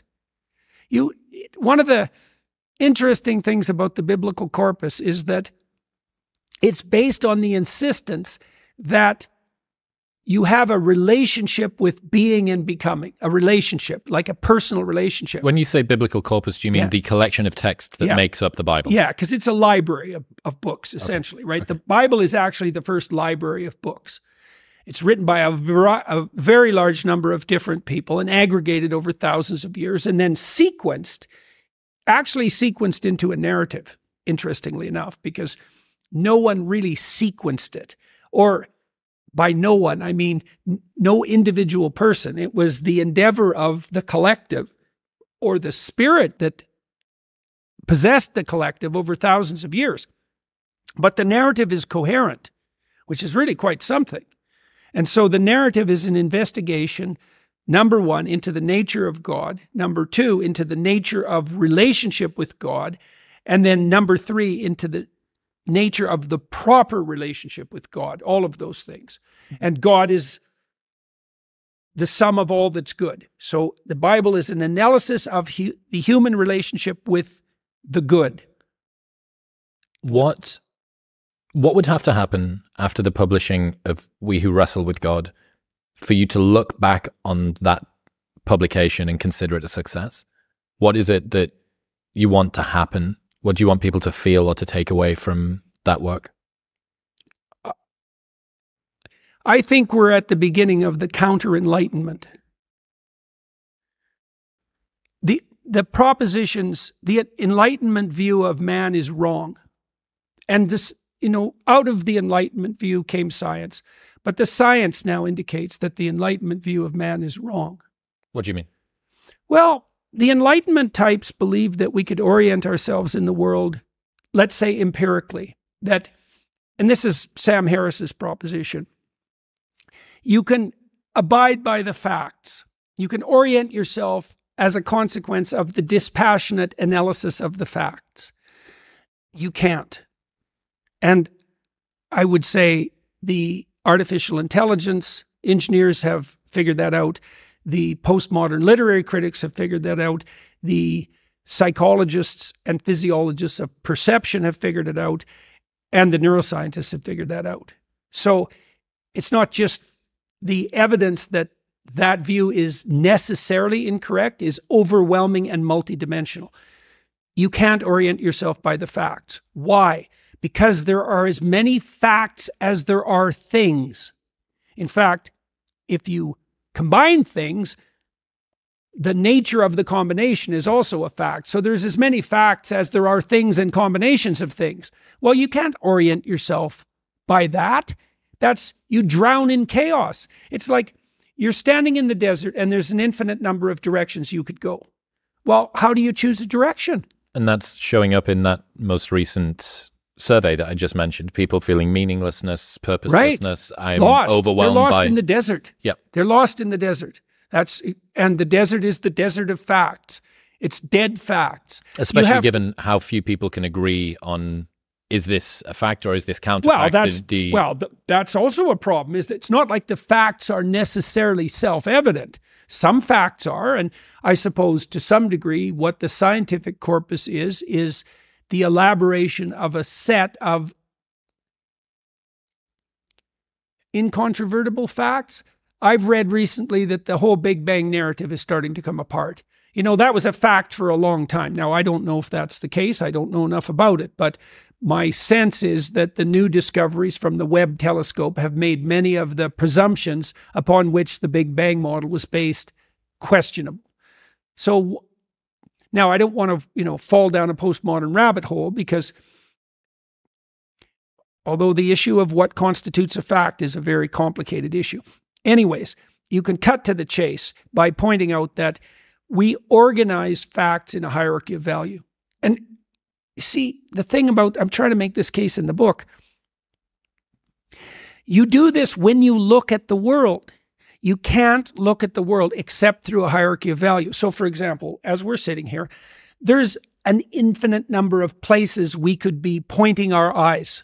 Like I could be talking to you and looking at this little spot on the concrete floor, or the spot beside it, or the infinite number of spots surrounding it constantly, but I'm not. I'm looking at your eyes. Okay, why? Because I'm prioritizing them. So the fact that dominates in this landscape is the fact of your eyes. Why? I can use your eyes to evaluate our shared focus, right? And that's why we look at other people's eyes. It's also why humans have got white around the outside. Exactly. It's so that we can see what other people are attending to, so that we can get insight into the story. A story is a description of a hierarchy of value. Stories can be fantastical though, right? If they're untethered to anything, I can make up Harry Potter's a story. Now if they're untethered to anything, you won't find them interesting. Because they won't resonate. They won't grip you. Yeah, they're tethered. Stories are tethered to reality in a very, very complicated way. Because reality isn't what presents itself moment to moment. It's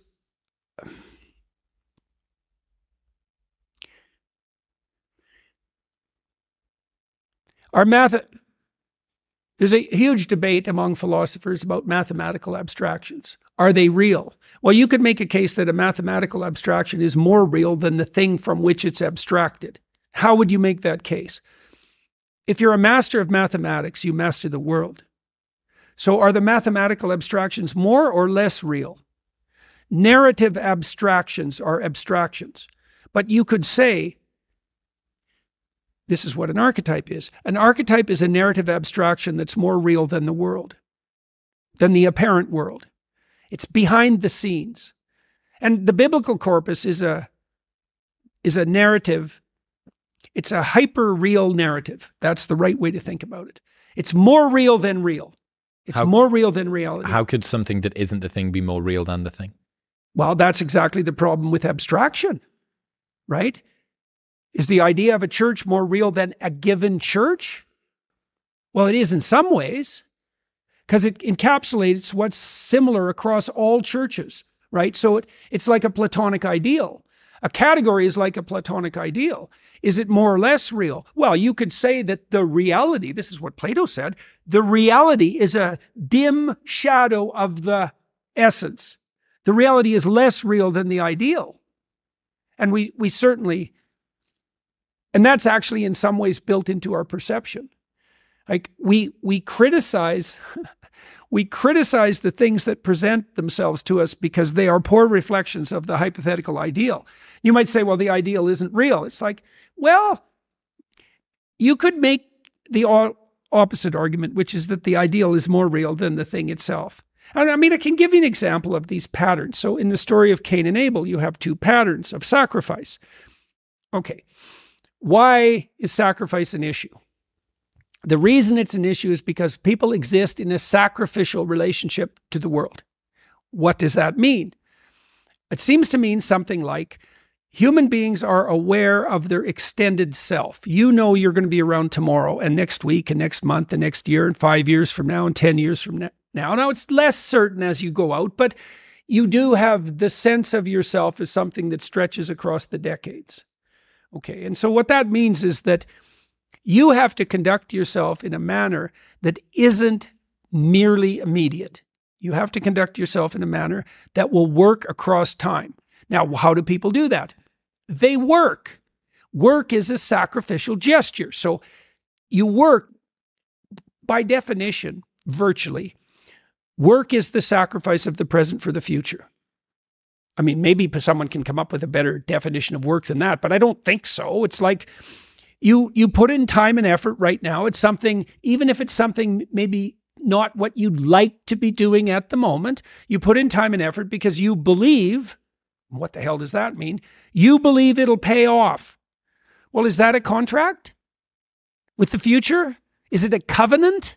Because the relationship that the biblical corpus insists characterizes human striving is covenantal. It's a bargain. The bargain is you make the right sacrifices and they pay off. That's the bargain. Now, you might say, well, that's just part of the social contract, but the biblical corpus insists that it's deeper than that. It's built into the structure of reality itself. And that if you got the sacrifices right, the future would be paradisal. I've got it in my head that Carl Jung quote, beware of unearned wisdom. Mm-hmm. That feels like it plays a role here. Like how the work that you need to put in order to be able to arrive at genuinely knowing the thing, the difference between actually being attractive because who you are is attractive and you being able to be a pickup artist that is able to make the mouth noises and the hand gestures that cause those are the fruits of false sacrifice. You could say that unearned moral reputation is the consequence of false sacrifice. Well, this is performative empathy, right? Sure, exactly. On the internet. Definitely. That's the same as praying in public. Look at how good I am.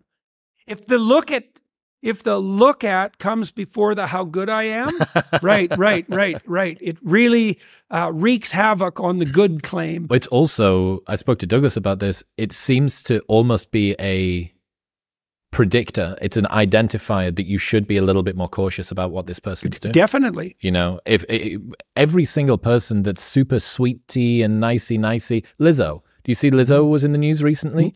No. So she is a artist, singer.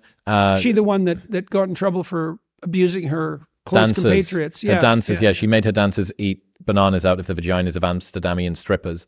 Douglas said that he... Oh, yeah, that's a little on the hedonistic, power-mad side. Well, she was supposed to be, this bastion, for the girls and body positivity and all this stuff, but it turned out behind the scenes that she was treating her dancers terribly, body-shaming them all of the time, but she was the one up front that was the vanguard of this particular movement. But you'd seen the same with, was it Jimmy Fallon? I think he was...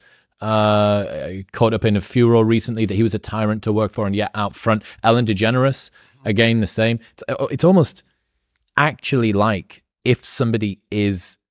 It's very much like that. Overloading on the sweetie, nicey, I am here for the underlings, that you go, I'm a little bit suspicious of what's going on there.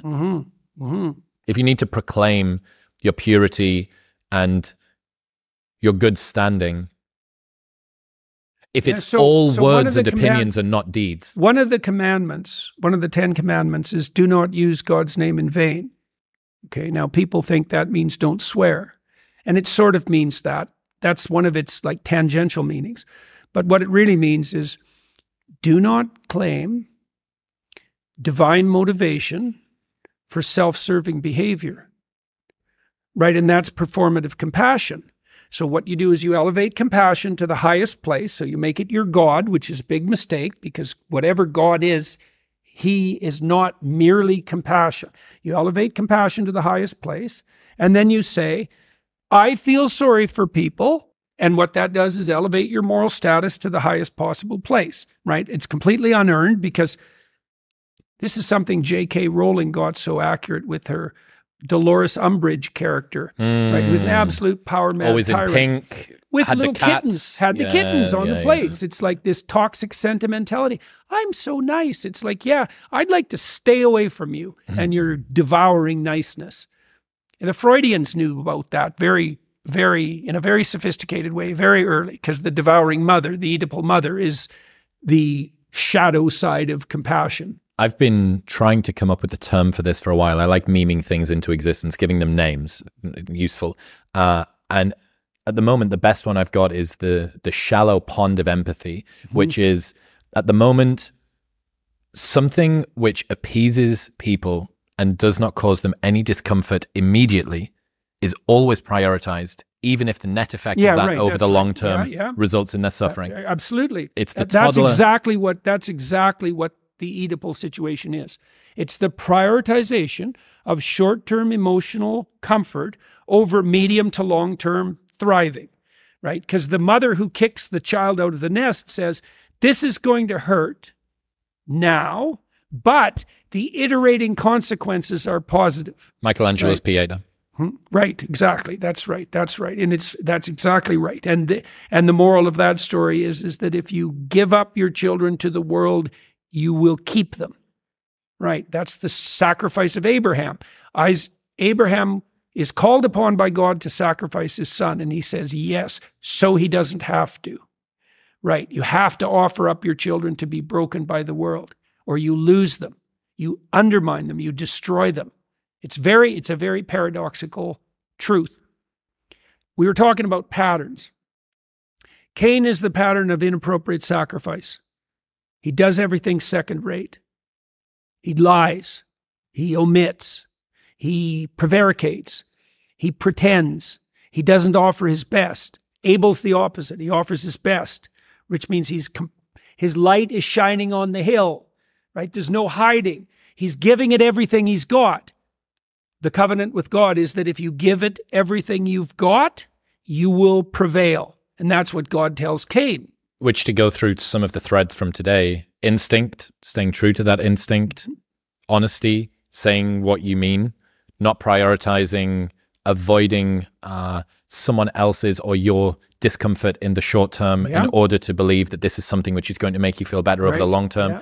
I have Well, that's a kind of sacrifice right there, is that you're willing to sacrifice your short-term physiological and psychological comfort for a medium to long-term benefit. It's the essence of sacrifice, to offer this is something the atheists don't understand about the biblical narrative, is that the narrative insists that we live in a sacrificial relationship. It's the essence of humanity to live in a sacrificial relationship. It's like, well, is that true or not? Well, as you mature, your relationships are more sacrificial. It's less about what you, in your narrow sense, want right now, and it's more about what's good over the medium to long run, including other people. Well, that's a sacrificial relationship. Now, the covenant, and this is a matter of faith. It's the matter of the deepest faith. Are you willing to act out the proposition that the way to make the world reveal itself to you in its most positive guise is for you to adopt the most appropriate sacrificial relationship? Well, it's a big risk, isn't it? Because you have to give up everything. That's the deal. You give up everything that's low. Everything. Well, that's what the Christian passion is, because the Christian passion is an archetypal story, because Christ is the person who sacrifices everything. Thoroughly, 100%. And the biblical notion is that there's no difference between that and the descent of the God of the Old Testament into the space of human reality. So God is elaborated as a spirit in the Old Testament. That's a way of thinking about it. Fleshed out, right, into the law and the prophets. And Christ presents himself as the embodiment of that. So imagine, here's a way of thinking about it. You can invite various spirits to possess you. That's what you do when you give way to rage. That's what you do when you give way to lust, let's say. You allow spirits to possess you. Well, what would you be like if you did nothing but allow the highest of spirits to possess you? Well, that's the question that's put forth in the New Testament. And part of the answer to that is, if you allowed the highest of all possible spirits to possess you, you would be able to confront everything that life could possibly throw at you. And that's what happens in the Christian Passion, because the worst that life can throw at you is the worst tragedy. And the worst tragedy is the worst death, the worst and most painful death inflicted on the least deserving person, right? That's the ultimate reach of tragedy. Okay, that's not enough. Christ has to confront that, and he has to confront malevolence. That's the harrowing of hell. So the idea is that to adapt fully to life, you have to allow yourself to be possessed by the Spirit that will enable you to voluntarily face unjust suffering and death and evil.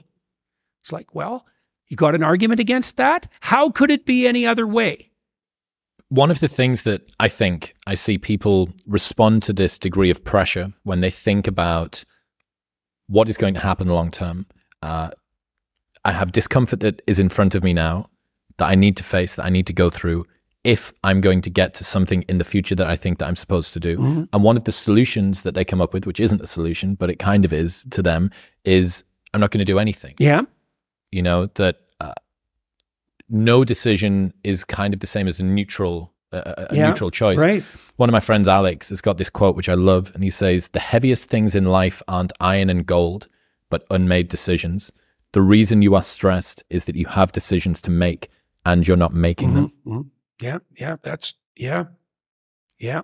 No doubt about it. Well, there's no indecision, right? There's only, because you age. Like you pay for your indecision. It's a decision. It's a decision to avoid fundamentally.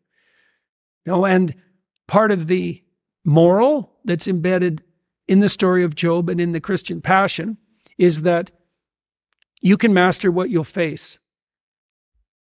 And maybe that's true. Maybe that's true. I mean, the clinical literature seems to indicate that it's true, because one of the things you do, if you're a competent clinician, is you look at what people are attempting to accomplish, and maybe that needs some retooling, but let's assume that they have a goal in mind that would work, right? You've talked it through with them strategically. They have a well laid out vision. Okay, now they're laying out the vision and they encounter impediments that stop them. And maybe they're impediments that make them afraid and paralyze them. And so then what you do is you decompose the impediment, just as we talked about earlier, until you find a way they can advance that constitutes a genuine advance that they'll actually do. So what you do is you take the problem and you narrow it until they'll face it. Okay, then they face it. Then what happens? They get more competent. That's what happens. And then they get better at facing all problems. So they don't just learn how to deal with that specific problem. They learn a lesson that generalizes across problems. They get braver. When you use exposure therapy, people don't get less afraid. They get braver. And that's way better, because braver moves from situation to situation. Okay, so the question is, here's the question. If you faced everything that was put in front of you, who would you be? Well, the biblical answer is you'd be a true son of God. That's the biblical answer. It's like, well, do you believe that? Well, it depends on what you mean by believe. Do you think that do you have a better bet than facing what's there? Well, you just have to be sensible about it for a moment. It's like, is your theory that you're going to adapt better using falsehood and avoidance? Because that's the contrary theory. You either face it, and you do that predicated on the faith that something in you will respond if you do, or you don't face it. That's it. Those are the options. If you don't face it, that's faith too. That's faith in the notion that avoidance and deception will suffice. I think that for a lot of people, it's born out of fear. It's born out of being a people pleaser. Yeah. And not wanting to hurt other people around you, and not wanting to tell them things that they don't want to hear, or not doing or saying things that you know are going to upset the people that are around you. Right. But in the short term again. Yeah. In the short term again, if you look at a good mother upsets her kids a lot. Quit doing that. Why? Well, why? Why not just let your children do exactly what they want? When the answer to that is, well, first of all, it terrifies them, because kids actually want walls. They don't want to be in the desert doing anything they want. They want a walled space in which they have the optimal amount of freedom. So a person who truly loves someone else doesn't strive at all costs never to upset them. That's the devouring mother. If you love someone, well, that's the biblical quote, you chastise them. Well, what does it mean? It's like, look, if you love someone and they're doing something stupid and self-destructive and you can see it, it's incumbent on you to say, this is going to upset you, but as far as I can tell, you're doing something stupid and self-destructive. And then there's going to be a tussle about that because they're going to say, well, who are you to judge? And that's a perfectly good question, is what makes you think you're right? And here's the reasons I'm doing this. And, these are the terrible experiences that I've had that have led me to take this path. And sometimes that can be really compelling. You meet people who are bitter and resentful, and then they tell you about their life, and you think, well, yeah. But then you meet people who've had just as terrible a life, who aren't bitter and resentful, right? And they're doing better. And so even if it seems justifiable, maybe even if it is justifiable, it's not justifiable. One of the most common situations I think that this people-pleasing tendency would show up in is someone who maybe thinks that they should break up with a relationship but doesn't do it and sticks about in order to protect their partner. And I found a thread on Reddit that was 5 questions to ask yourself if you're unsure about your relationship. If someone told you you're a lot like your partner, would this be a compliment to you? Are you truly fulfilled or just less lonely? Are you able to be unapologetically yourself, or do you feel the need to show up differently to please your partner? Are you in love with who your partner is right now as a whole, or are you only in love with their good side, their potential, or the idea of them? And would you want your future or imagined child to date someone like your partner? And this thread was just filled with people having existential crises. And it seemed to me to be a collection of people who had managed to that continuing to manana, the short-term postponement of the discomfort of the decision that they wanted to have around their partner was somehow the noble thing to do, or the good thing to do, or the virtuous thing to do, or the thing that ultimately would result in the best outcome, even though they knew that if they spread it out long enough and then it's just hidden, we just shove it under the rug. So yeah, that list of 5 questions, I think... Well, in most relationships, you can break up or you can have 1,000 fights. And if you have 1,000 fights, then you don't have to fight. You make peace that way, because you're different than your partner, so there's things to work out there. And you might think about that as a compromise, but it's not. It's that you're different than your partner and you have to find a game that you both want to play. That's not a compromise. That's a solution. It's like you bring your skills to the table and I bring my skills to the table, and then we figure out some game we can play where we're both optimally utilized, and it's a better game than we could play alone. That's not a compromise. Well, but getting to that's very difficult, and people bring all sorts of baggage to a relationship, and you have to, it's just like disciplining children, really. It's the same thing. Your children are, your children are annoying you. You can note that. I'm being annoyed by my child. Okay, so what questions do you ask? Am I a tyrannical son of a bitch who's touchy? Well, that's why you need your wife, because you can go ask her, my kids are annoying me. Am I a tyrannical son of a bitch who's touchy? And she said, yeah, you probably need something to eat, or you're a bit of a prick that way. And you got to listen because maybe it's you. Or maybe she says, yeah, that goddamn child's been getting on my case too. And then you ask each other, are we mutually tyrants? It's like, no, that kid's annoying. Okay, do we want him to be annoying? Well, if you love your child, then the answer to that would be no. Because if he's annoying you, he's going to annoy other people. He's going to annoy his potential friends. He's going to annoy other adults. He's going to go through the world being annoying, and everyone's going to frown at him. That's not helpful. So then you could just fix it. And that's going to cause some short-term upset. Maybe you have a 13-month-old child who's very extroverted and disagreeable, who rules the roost. And every time the mother goes more than a foot away from her, she has a squawk fit because she's learned to control. Maybe the mother, is still tied up with infant care and can't put down a boundary. And so Now you have to do something about this emerging monster of a 14-month-old child. And one of the things you do is every time the child is bossy, first of all, you note it, and you note that you're not very fond of yourself for being tyrannized by a 14-month-old. That's a bit of a status hit, like it should be. So you have to notice, I'm annoyed by this child. Well, then I should do something about it. Well, it's going to cause short-term emotional distress. The same thing occurs when you're dealing with your partner. It's like, you're annoying me. Okay. Now, maybe that's me. So I should maybe we should have a talk about that. You're annoying me. Convince me that it's me. And I should listen because maybe it's me. And if I'm annoyed about you, and I shouldn't be, I should fix that. But maybe it's you. So let's find out exactly what's going on. And that'll usually, there's just constant thrust and counter thrust in a discussion like that.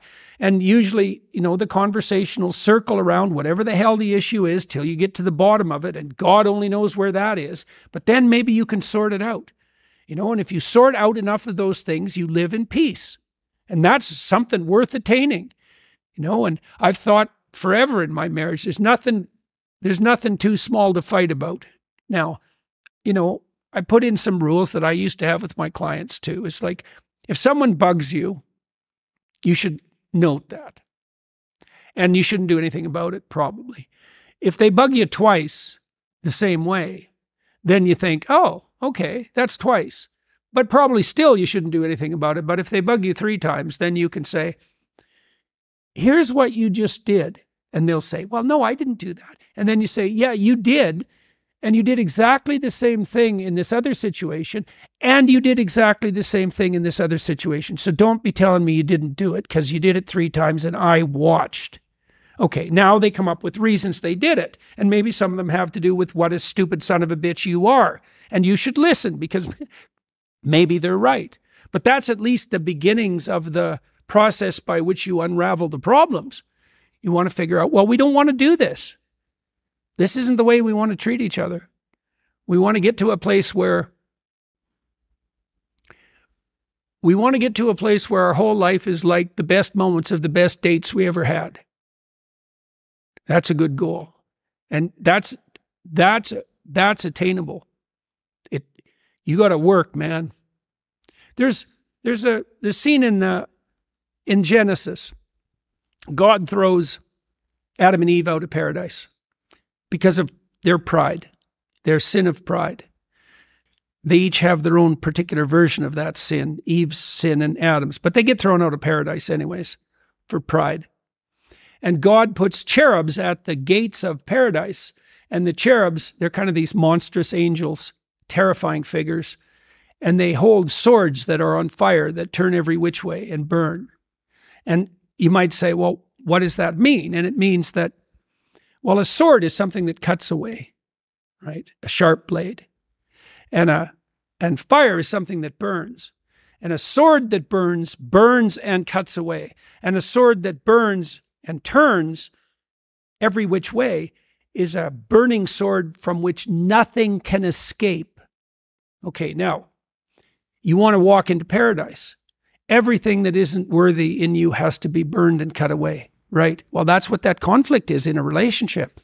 It's like, that's not suitable for paradise. What does it have to do?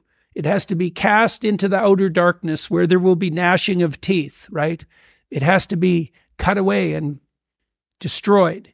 And everything that isn't worthy has to go. Well, the Michelangelo effect is all about you and your partner becoming the idealized version of each other, right? You are going to do for me the things that I want within your parameters of control, that you want to be the best partner for me, and I want to do the same for you. And we're both going to communicate to each other, and we're going to stand our ground where we have boundaries, and we're going to continue to compromise. Well, that's what love should do.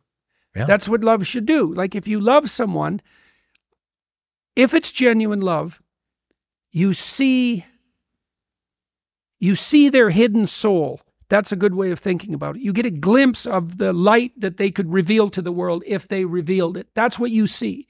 And then to act in love is to encourage that to come forward and to discourage anything that gets in its way.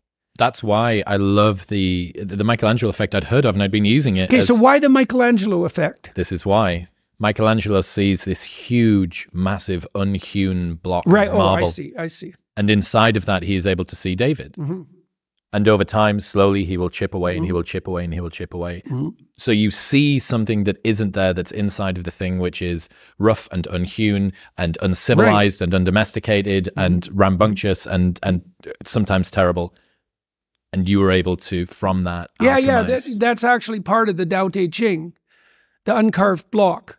So a child is an uncarved block in the Taoist view, and you remove everything that's excess until what's perfect remains, right? And that's, see, the logos in the Old and New Testament, the logos that creates the world, is the judging faculty that, what would you say, that separates the wheat from the chaff, right? And it's compassion in a sense, because if you're compassionate towards someone, you want what's best for them, all things considered.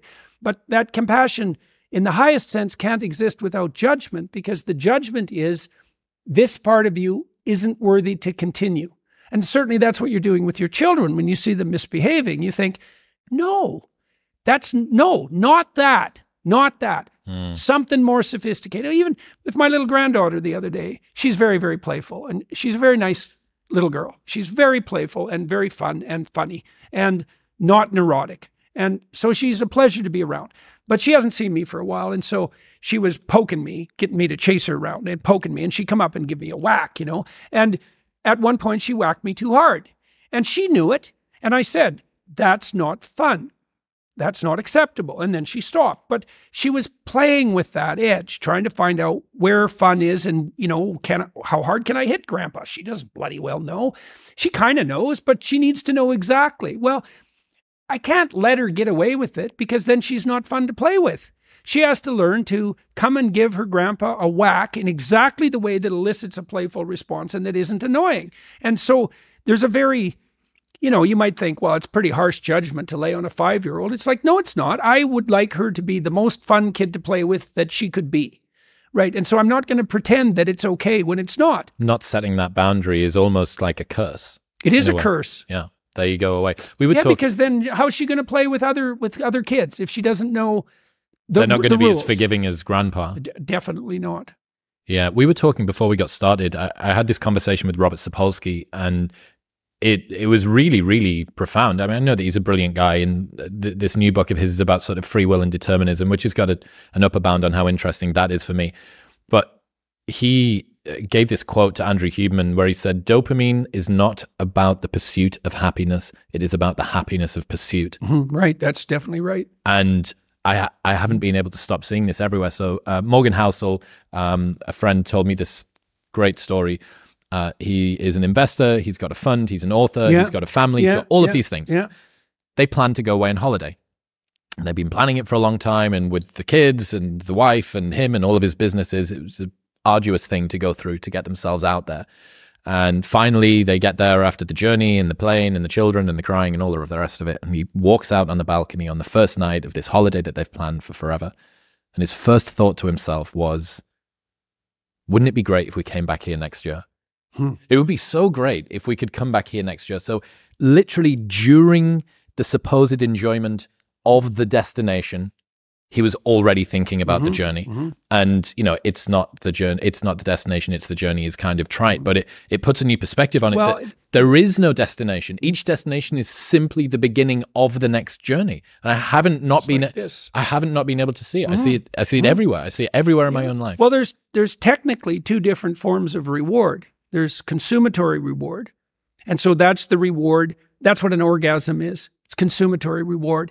It brings the behavioral and perceptual sequence to a halt. It ends it, right? At the climax, it ends it. But then it's over. That journey is over, right? Then there's the dopaminergic reward that Sapolsky was talking about. And dopaminergic reward is evidence of advancement towards a goal, right? Okay, so there's a corollary to that. Well, how do you become optimally engaged? Because dopamine facilitates engagement and focus, which is why drugs like amphetamines can be used for kids who are attention deficit disordered. You tap up the dopamine response, they lock on, right? Okay, so they're locking on to a goal-directed pursuit. The problem with amphetamines is that they can lock you on so hard you can't get out of the frame. So like kids on amphetamines will obsess, for example, about cleaning up their closet. They can't switch to the next activity. Okay, dopaminergic reward is reward that's accrued in relationship to a goal. Okay, so what's an implication of that? Well, pursue the highest possible goal. Well, why? Because the kick from advancement is higher. Now, you have to balance that. It can't be, you have to advance, right? Because imagine the reward's got two components. Number one is you're moving towards something valuable. Okay, so you want it to be as valuable as possible. Okay, but you have to be moving. So it can't be so valuable that it's out of your reach. You're going to walk to the moon. I'm not going to be able to see every single increment that I make. Yes. You want to get to the moon. That's right. You can't walk there. So it's a bad plan. You need something extremely valuable that you can move towards. Okay, so part of the reason that you establish a relationship with God, let's say, is because that's what sets the upper bound to your vision. It's like, I want things to be the best they could be. That's a vision of paradise. Well, that has to be fractionated into, your proximal decisions, but lurking behind that should be this continual movement towards, what would you say, a heaven that recedes as you approach it. That's the proper vision of heaven. A heaven is a place that's perfect and getting better, both at the same time. That's what music shows you, because a great piece of music is perfect, but it's just getting better as it unfolds. And you need that. This is part of the problem with a static utopian vision, something Dostoevsky criticized. If you gave people nothing but consummatory reward, he famously says, so that they can do nothing but sit in tubs of hot water, eat cake, and busy themselves with the continuation of the species, human beings would break that all to hell in a moment just so they have something interesting to do. What was that quote that you said on Rogan years ago? If we were to make the world sufficiently perfect, the only desired lack would be for the desire of lack itself. What's that? That's Kierkegaard. What's the proper? Can you remember the proper? Well, Kierkegaard pointed out that as we make the world easier and easier, so this is perhaps part of the problem with the material plenty that's at hand, is that at some point, what becomes lacking is lack itself. Yes. Right. Yes, exactly. It's optimal deprivation. And if everything is delivered to you on a platter, it's like, what the hell are you even doing there? This happens in the story of Abraham. So Abraham, who's the father of nations, right? So Abraham gets it right. He has everything at the beginning of the story. He has rich parents. He's got nothing that he has to do. He's like 70 when the story opens. He's been taken care of hand and foot his whole life. And the voice of God comes to him. It says, I'm the God of your ancestors, telling you, get out of your zone of comfort. Get out into the world. And Abraham's pretty old by this point. But for whatever reason, he decides that he's going to forego the comfort for the adventure. And then as Abraham progresses, he makes the requisite sacrifices, each becoming more difficult as he ascends. And he adopts this pattern of relationship with the God that calls him to adventure that literally makes him the father of nations. And so you can even think about that biologically if you want. You might as well. People like Dawkins think reproduction is sex. And that's why he can talk, for example, about the selfish gene making itself manifest in sex. Reproduction isn't sex. Sex is a necessary but insufficient precondition for reproduction. Abraham adopts a mode of being, a sacrificial mode of being, that establishes the optimal environment for his sons, who then establish the optimal environment for their sons, and their sons, and their sons. So you can imagine that what Abraham is doing, this is what the story means, is he's adopting a mode of behavior that works best, all things considered, across multiple generations. And he sacrifices everything to that. It's this incredibly expansive vision. Given that we're in a world which is comfortable and we have created buildings in which there are heavy things that you pick up and put down in the same place because it's simply so rare that you have to pick up heavy things, right? Right. The We have proliferation, speed bumps on our roads for the same reason. proliferation of ice baths and sauna and even reading to some extent, reading difficult things. Where should people go given that they are in a world which is more comfortable than ever before? Where should they go to encourage them to find difficult things? Truth. Truth is what's optimally difficult. The truth is optimally difficult. It's a really wonderful thing to know. The truth is adventure. There's no distinction. Partly because if you're going to just say what you believe to be true, you have to let go of the consequences. You can't predict the consequences. Well, there's no difference between not being able to predict the consequences and having an adventure. They're the same thing, right? Because if you knew the consequences, it wouldn't be an adventure. It's not an adventure if the consequences are foregone. The same as it's no sacrifice or courage if there's no risk. Right. It's exactly the same. And so it's a wonderful thing to know that optimized adventure is to be had in the truth. Think in every given situation. So Christ says in the Sermon on the Mount that to orient yourself properly, and it's often viewed as this hippie paean, take no thought of the morrow will take care of itself. God takes care of the sparrows, he'll certainly take care of you. It's like a hippie wet dream. That isn't the core of the message. The core of the message is very straightforward. Christ says, aim up to the highest thing you can possibly imagine. So that's the relationship with God. You put what's at the pinnacle, properly at the pinnacle, and you aim at that. And then you concentrate and treating other people like you would like to be treated yourself. That sets the moral frame. Then you attend to the day and the cares of the day. It's like once you've established the proper moral frame, you pay attention to the day and you live in truth. And that moves you towards that destination. You have to have the orientation right. You have to be aiming up.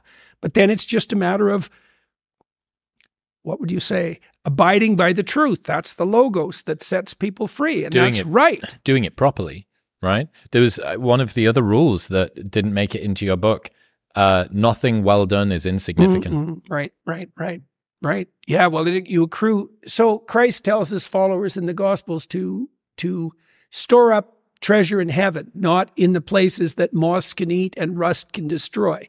Well, what is that? What is meant by that? Well, it's meant by it means the same thing that you just pointed to, which is that if you run yourself through a disciplinary process, so you accomplish something, maybe you don't attain the goal you were aiming at, but you accrue a new way of looking at the world and a set of skills. Well, if you just keep doing that, you have multiple ways of looking at the world and more skill. Well, that's your storehouse of treasure. The reason women use wealth as a proxy for attractiveness is because wealth is a proxy for competence.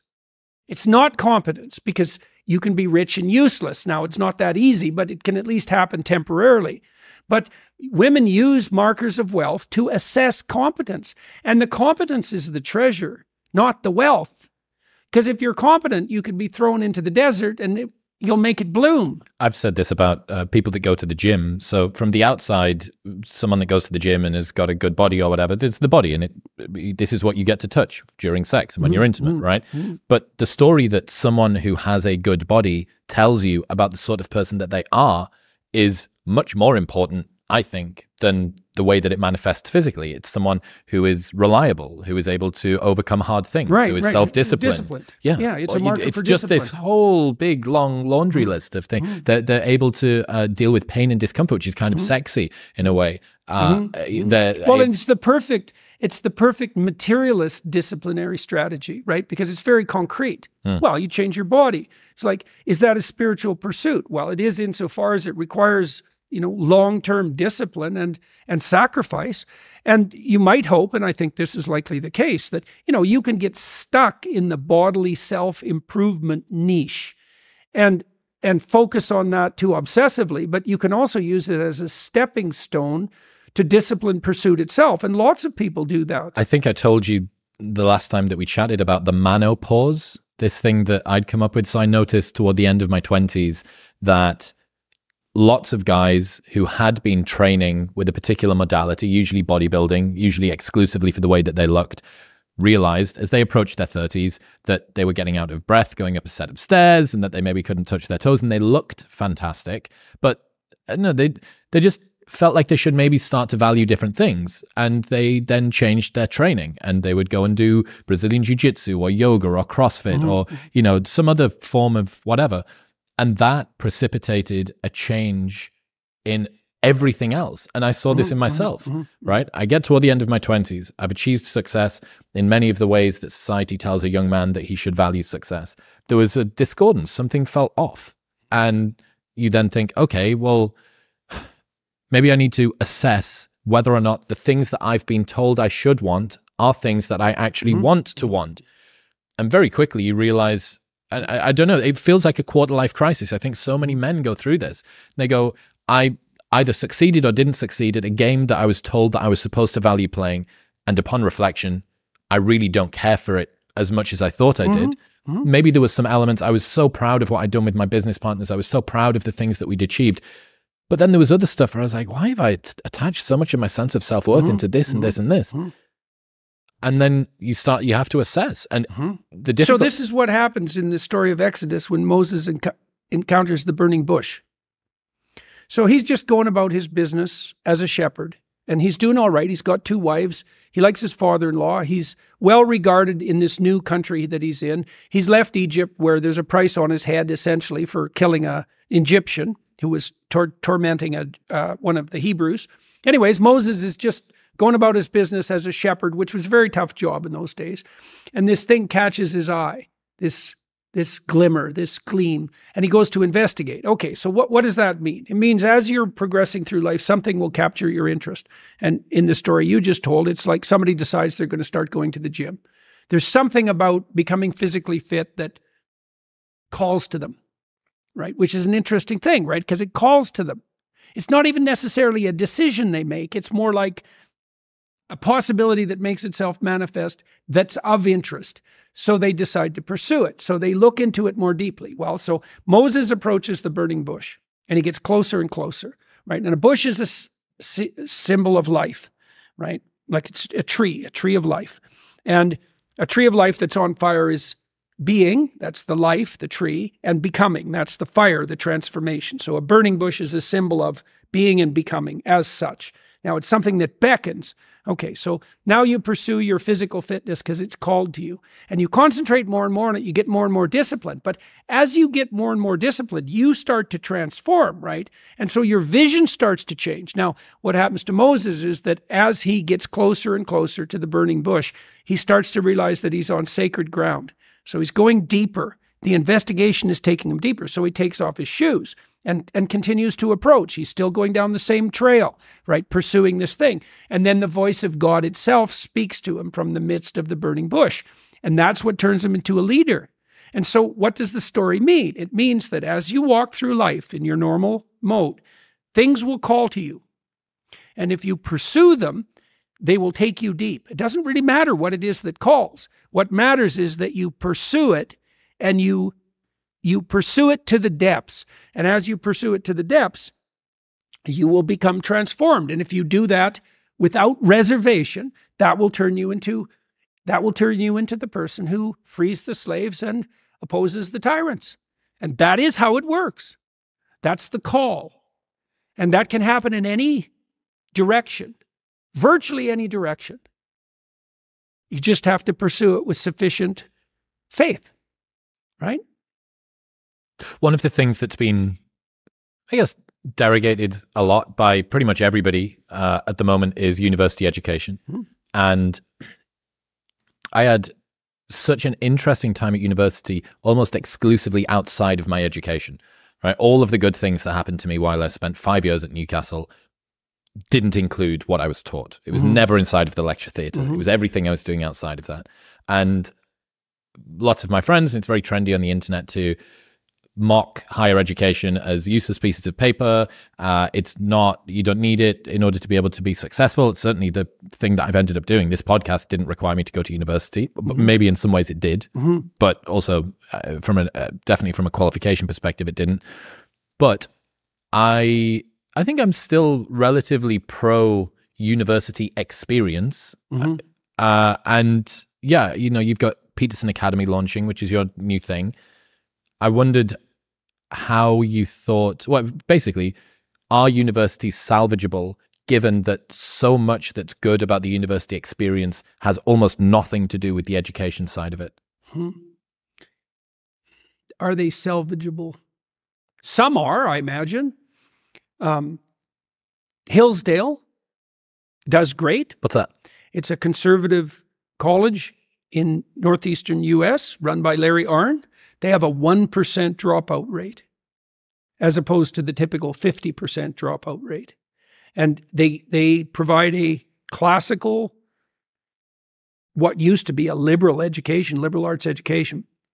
It's a more conservative enterprise given how the Overton window has shifted. But Larry's students concentrate on physical fitness. His philosophy department tends to meet in the weight room, which is pretty interesting. He has weight benches scattered all around the campus. About a third of the students take music courses, so the place is very musical. It's a very disciplined place. The quality of education is extremely high. So there are institutes that are holding to their mandate. I think that's rare. And I think overall, the universities have become irretrievably corrupt, as far as I can tell. And so we had hoped that we could provide something approximating an alternative, but you put your finger on one of the complexities in doing that. It's easy to think that a university is the transmission of knowledge from experts to empty vessels, the students, let's say. So it's lectures, tests, and accreditation. But that's not really what a university is. It's an apprenticeship. If you're fortunate when you go to university, you find a professor or two that you can work with who really teach you how to think. Those professors are generally quite rare, and you're fortunate if you do establish a relationship like that, especially at a big university where the student to faculty ratio is absurdly high, like 200 to 1. I was in lecture theaters that were 300 to 1. Yeah, right. I didn't get a relationship like that with any of my. Right. And that's really not good, because you need an apprenticeship relationship to become educated fundamentally. We started this. We're formulating Peterson Academy. We're hoping that we can provide people with extremely high quality lectures. I'm fortunate, as you are, to be able to reach out to people who are charismatic and well educated, and we offer them a good financial deal, and we treat them very well, and they come down to Miami and they record a relatively short lecture series, 8 hours, and we're implementing state-of-the-art testing procedures, and we're going to be giving out a certificate that you will have to earn to acquire. And so we're hoping that the quality of our graduates will be such that the certificate will speak for itself as a marker for conscientiousness and educated expertise. We'll see. We're also building out the social side of it, because, as you pointed out, a huge part of what happens to you when you go to university is social and socialization. You get to make a whole new group of friends. It's a big deal, right? It's one of those times in your life where you can parcel off who you were and you can become something new. Well, you remember every single summer, at least for me, maybe this was because I was chronically so unpopular in school, I would come back every summer imagining that I would be able to reinvent myself. I'm going to be the cool kid this year. I'm going to be the sporty kid this year, or whatever. Right. But the big one is age 18, because you're not even in the same town. No one even knows who you are. No one even knows what to think about who you are. Right. And that for me was the big inflection point of me going from the child that I was to the sort of young adult that I was going to end up. Right. Well, if you're fortunate, you have a number of times where that happens in your life, where you can make a relatively clean break and you can invent yourself anew. Right? This is just to interject there. Like, yeah. there's an idea called monk mode, which has kind of become a bit of a meme online. But I first read about this years ago, and it involves an extended period of isolation to work on yourself, to reflect on your flaws, to kind of do the inner work, to introspect. It's usually tied in with meditation, with improving your diet, with improving your physical fitness, your mental fitness, all of these different things. And that, I've almost seen it as if doing that and focusing on yourself for a short space of time that's very, very, it's maybe a couple of months, really, really focusing on you, still going about and doing your work and doing the rest of the things, but outside of that, just really, really trying to make yourself as good as possible. Periodizing that, for me, was one of the most powerful inflections aside from the lifestyle change. And well, that's what confession is supposed to be, fundamentally. I mean, when you take stock of yourself, you confess. You confess to yourself, and you make your sins a reality. You assess yourself for your insufficiency, and you proclaim your insufficiencies. And that, well, then you can start working on them. It's like, it's painful. Here's all the things that I'm not. Here's all the things that I'm not that I would like to be, right? That's painful self-examination. But the advantage is you get all your problems on the table. And the advantage to that is that problem by problem, there's likely some hope. Like, for example, you said you were unpopular when you were a teenager, but that doesn't mean that you had to carry that forward into university, right? There was a possibility that, so how did you get out of that? What did you do? The main reason, I think, was that I didn't really understand how to relate to other kids. So I found myself obsessing over the way that other kids would wear their shirts or tie their ties or the sort of shoes that they would wear. Or right. So you were looking at external models or markers of that's belonging. That's why they had friends and I didn't. Right. And I didn't realize that it was just, I wasn't socially adept. I didn't understand how to relate to other kids very well. And I think I just got to the stage, especially when I went to university, that I'd spent enough time for me to have learned at least some rough-hewn social skills, and now finally was able to sort of cast off some of the presuppositions that had maybe been following me. Because what were the opening points for you? Like, do you remember the first friendship you made in university? Oh yeah, the guys that I lived with. So okay, so these were roommates? Yeah. Okay, so that's a good see, that's a thing that's hard to duplicate online, right? Correct. Because it's having a group of roommates is a formative experience. It was crazy for me. I didn't know, because again, only child, 2 parents living in a small house. I didn't know that you were supposed to knock on someone's bedroom door before you were to go in. Right. I'd never done that. Right, I'd spent 18 years. I'd never had to knock on anybody's bedroom door. It's like, mum and dad are down, like, who else is there? I'm going to knock on the dogs, like the kitchen door, to see if the dogs mind me going into the kitchen. And so many of those things, like, looking back on it now, are just so ridiculous, not knowing that that was something that you were supposed to do. Yeah, well, not knowing those elementary skills, though, that can be a huge impediment. You know, I had people in my clinical practice, we spent hours practicing how to introduce them and to shake hands. Because you want to be expert at that. Because if you're not good at that at all, like if you're really bad at it, you're screwed. You can't even tell someone your name. And so how are you going to make a friend then? You announce yourself as incompetent with your first move. And then if that happens to you 10 times, you're so terrified. Disincentivizes. Oh God, terribly, terribly. And so you should become expert at that. That's something you can do with your kids, is so they can become expert at introducing themselves, you know? Shake hands, do it with a bit of a firm grip. Look at the other person. Try smiling, you know, match your tempo to the other person.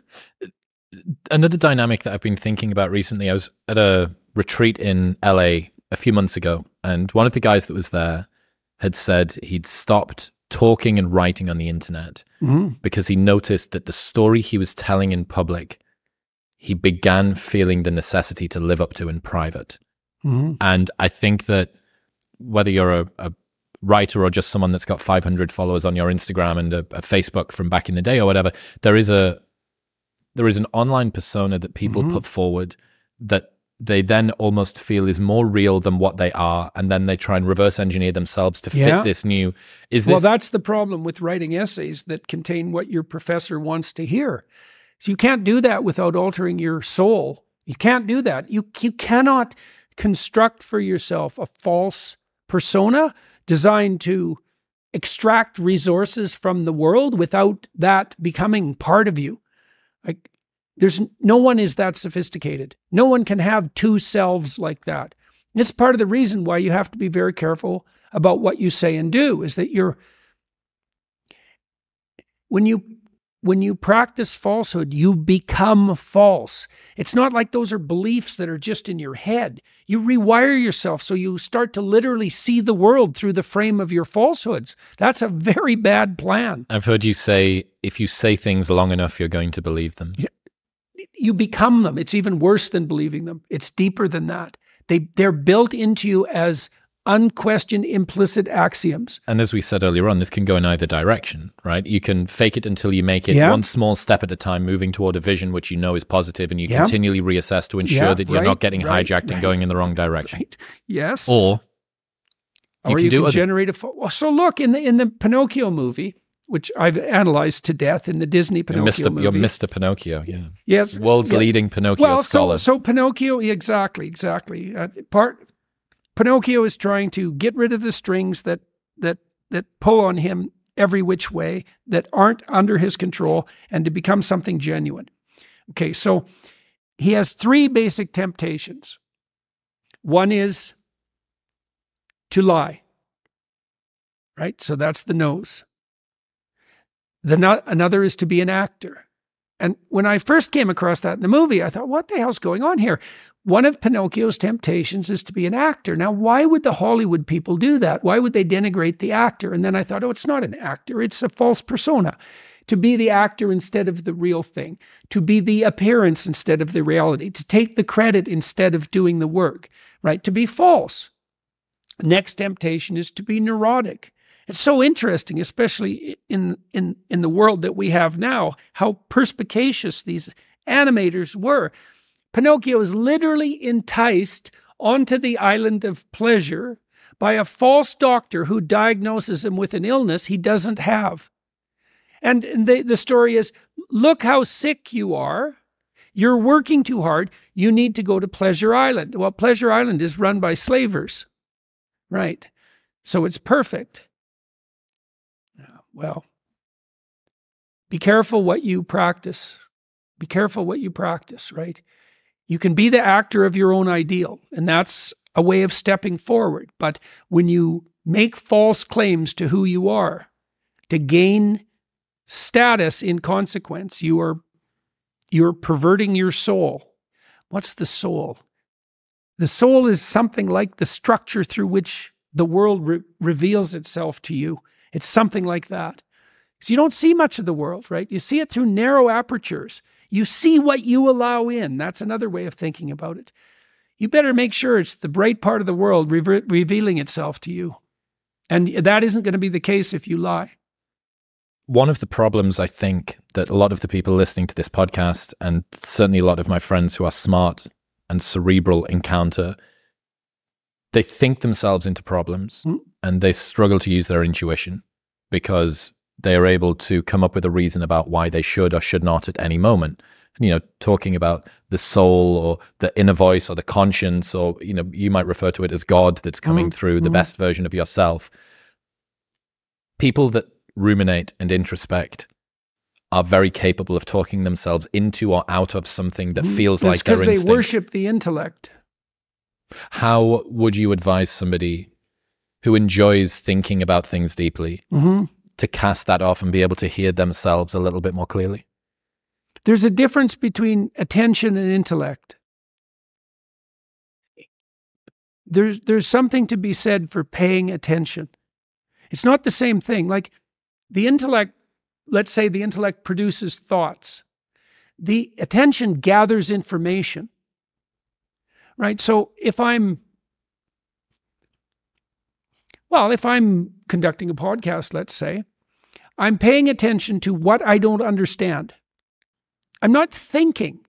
It's not the same thing. I mean, sometimes I think because the person will say something and it'll set off a train of thoughts. But often what I'm just doing is like, well, do I understand what you just said? That's a matter of attention. I have to note my ignorance. I'm attending to my ignorance. Well, this is what Rogan's great at this. You're great at this as well. If you attend to your ignorance, then you know what to do. You just ask the question. It's like, well, I don't understand this. That's a form of humility, to attend to your ignorance. That's a good thing for those who worship the Luciferian intellect to do, is to attend to their own ignorance. It's not about what you know. It's about what you don't know. You already know what you know. So why not investigate what you don't know? Well, how do you do that? You attend to your ignorance. What's the definition of humility? Humility is attending to your ignorance.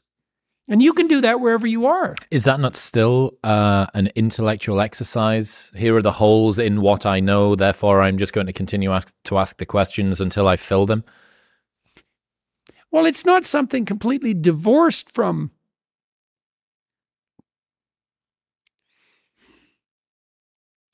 it's the difference between questioning and answering. Like I would say, this is, let's say, definitional. The Luciferian intellect has an answer. When you say Luciferian intellect, what's that? The Luciferian intellect is the intellect that wants to place itself in the highest position. And there's lots of people, smart people tend to be Luciferian because they think that their fundamental value is their intelligence. And they think that intelligence is the fundamental value. And then they're often very annoyed if they're very bright and the world doesn't lay itself out at their feet because they think, well, I'm so smart, everything should just be coming my way. Because they've prided themselves on that. It's like, well, and intellectual pride, well, that might be the cardinal sin. The Luciferian intellect is the intellect that wants to put itself in the highest position. It challenges God. That's what Satan is. That's what Lucifer is, literally, in the Miltonian story, is Lucifer is the spirit who attempts to usurp God. That's what the communists did. That's what the fascists did. That's what we do when we build towers of Babel. And we can easily elevate the intellect to the highest possible place, especially smart people. They do that all the time. It's better to attend to what you don't know. This is why Rogan's a very good example of this, because Rogan is not an intellectual. He's a seeker. Those aren't the same thing. Rogan is always like a bloodhound. He's on the path of what he doesn't know.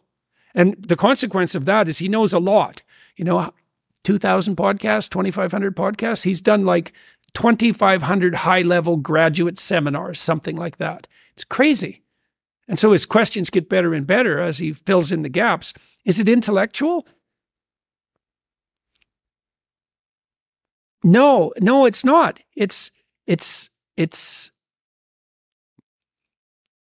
There's a difference between an intellectual pursuit and a spiritual pursuit. And the remediation of your own ignorance is a spiritual pursuit. It's predicated on humility.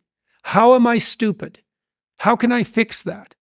One of the things I really taught my kids, tried to teach them, was ask stupid questions, right? And that means you have to admit to your own insufficiency. That's what humility is. And then you have to publicly announce it.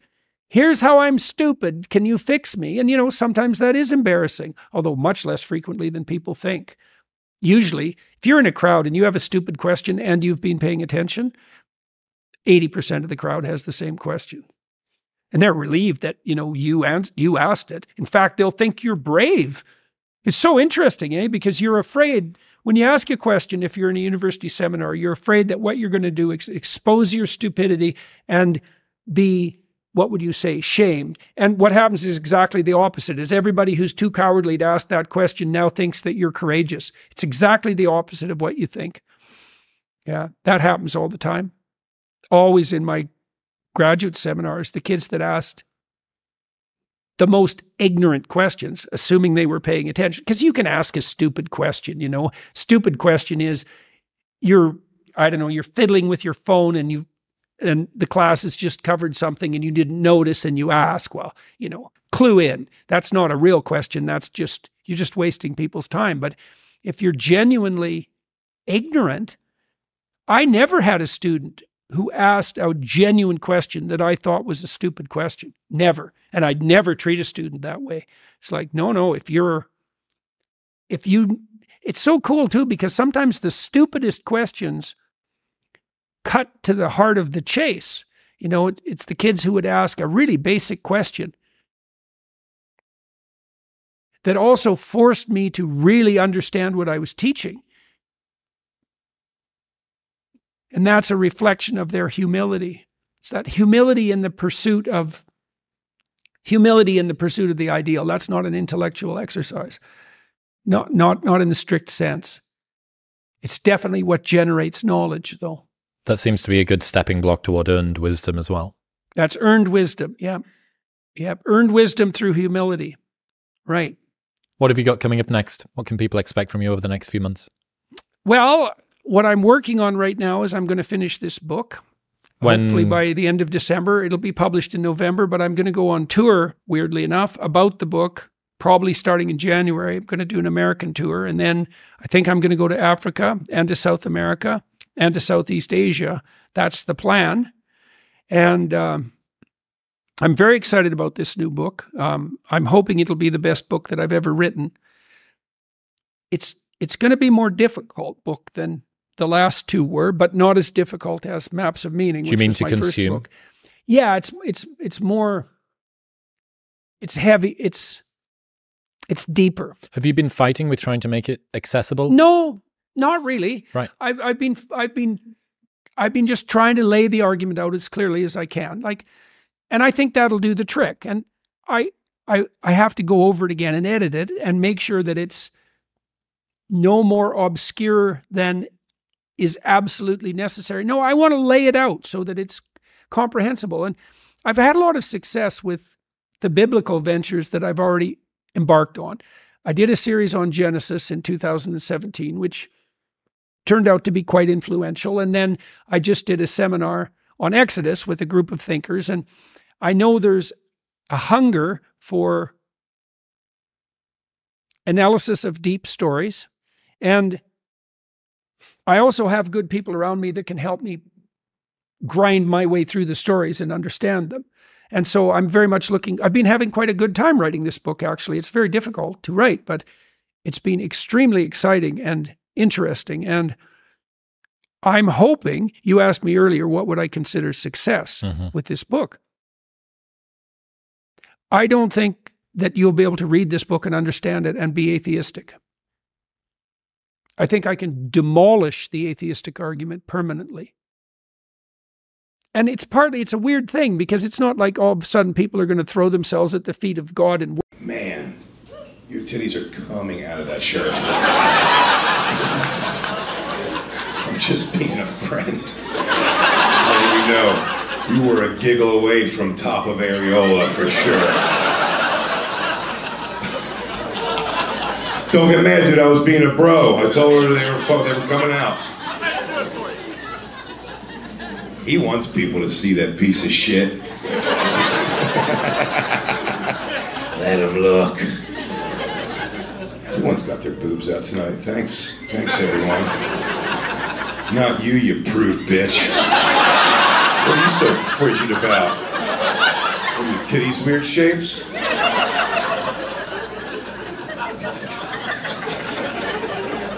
Sure, your titties are lovely. I'm just kidding. Is this your husband? Yeah. He looks rough and tumble. What do you do, dude? IT. IT? Yeah. What? You do? Yeah. What?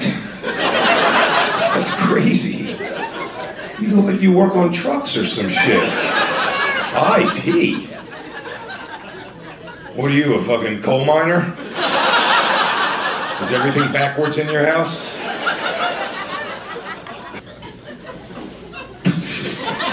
You're not a coal miner for real, I know that. What do you actually do? Administrator at Vanderbilt. Administrator at what? Vanderbilt University. At Vanderbilt University? Sick. No one gave a shit. I thought it was gonna be like, oh, Vandy. Let's suck our dicks. What are you guys, Tennessee fans? I don't know anything about college sports. I come from a real city. We have pro sports teams. Granted, we don't have honky-tonk on every corner. In the only city with 3 to 4 black people in cowboy hats per city block.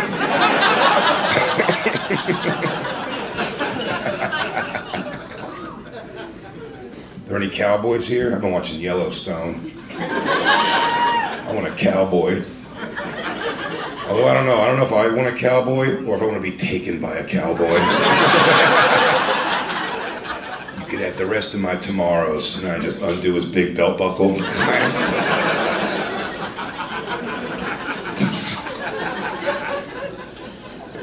Are you guys a married couple? Engaged. Engaged? Aww. When's the big day? You haven't set a date. You just wanted to shut her up.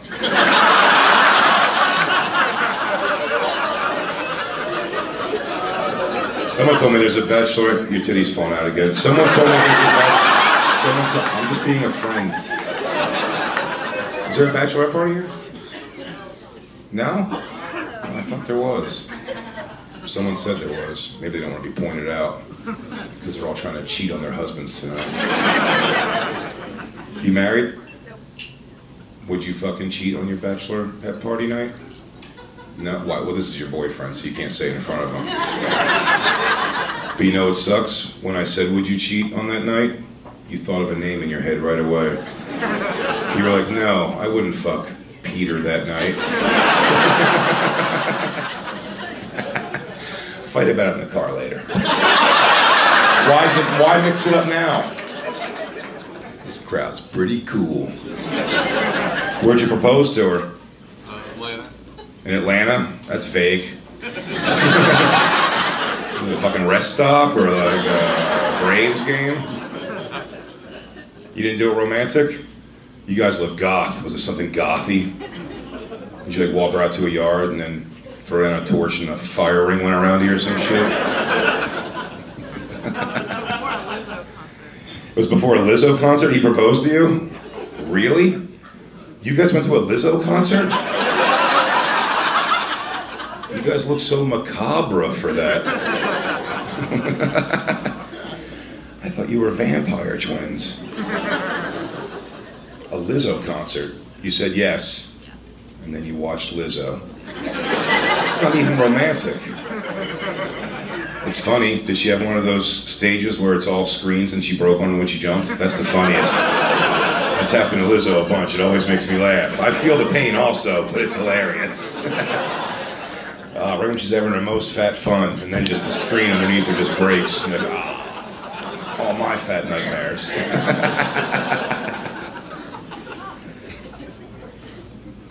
When's the last time you got an HJ, dude?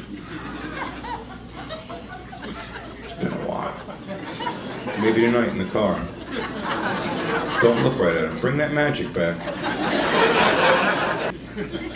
You already have kids? You have kids? 3. Your stepdad to 3 kids? Oh, which one are you gonna hit? No, they're good. They're good. How old are they? 18 and a half, 14 and 12. 18, 14, and 12? Boys and girls? 2 boys and a girl. How old's the girl? 14? Ah, shit. I don't know, you're a stepdad, so it probably doesn't matter, whatever she does. Your titty. It's okay.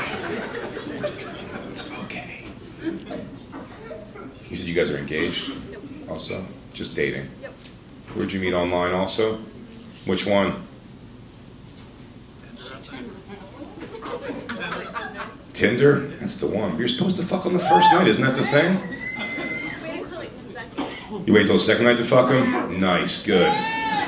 That means your dad left, but he didn't hit you. Right? Yeah. Talk to a lot of people. I read situations. Do you know this couple? They just sat you next to him. Is she having a good time, dude? Probably. Yeah, you're not sure. Yeah. I wish I could clean it up, but I got nothing. We have a baby. You have a baby? Yeah. Congratulations. Are you offering it to me? Little baby? How old? A year. Nice. Oh, so you guys got out. Who's watching the baby tonight? My mom. Oh, yeah? You guys gonna rage tonight? Trying. Is she watching overnight? No. That sucks. What do you do, new dad? Yeah, you're the new dad, yeah, remember? Are you guys lying about that child? Is this your sick game? Let's go tell people we're parents. A nursing home administrator. Nursing home administrator? Oh, you gotta look at a lot of old titties probably, right? They come hitting on you. Pull it out. Just fucking lay a titty on a table. It's weird when they pull a titty out and when it slowly hits the table, it like turns into a pile of tit.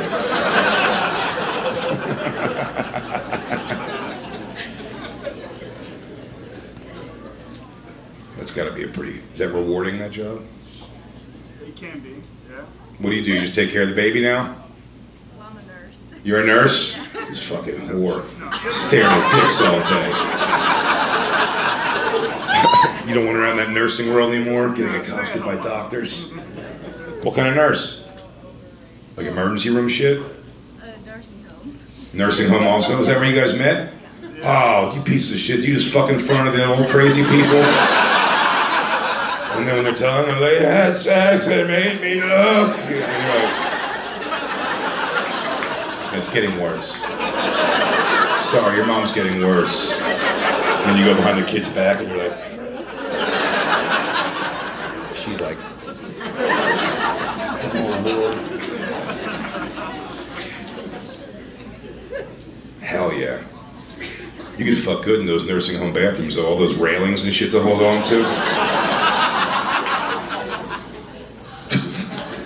But it smells like old turds. Fucking thick polyester pants and fucking Ensure. Ensure was a pretty dope reference. I guess no one in here is 65 or older. Ah, show's almost over. You gotta go get the baby now. Ew. I love him to death, but you get it. No, I know, it's a new baby. You wanna have some fucking... You wanna think she's sexy tonight, not watch some baby sucking on her left tit. Ruining everything. You just stare at it like this. He does this to you.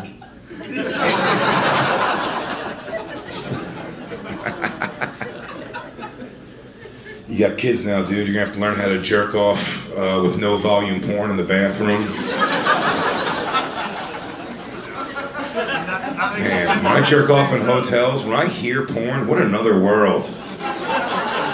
Why does it take me 45 minutes to jerk off in a bathroom? No volume.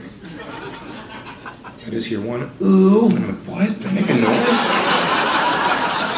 I don't care if it's the guys. Yeah. Like, oh, he sounds like he's loving it.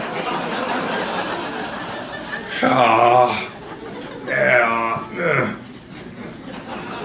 You make a lot of fuck noises, do you? Is he a talker? Can be. He can be? What's he say? Come on. It's the best, dude. Picturing everybody in their most vulnerable. Spread it open, baby. Hold it like that. Hold it like that.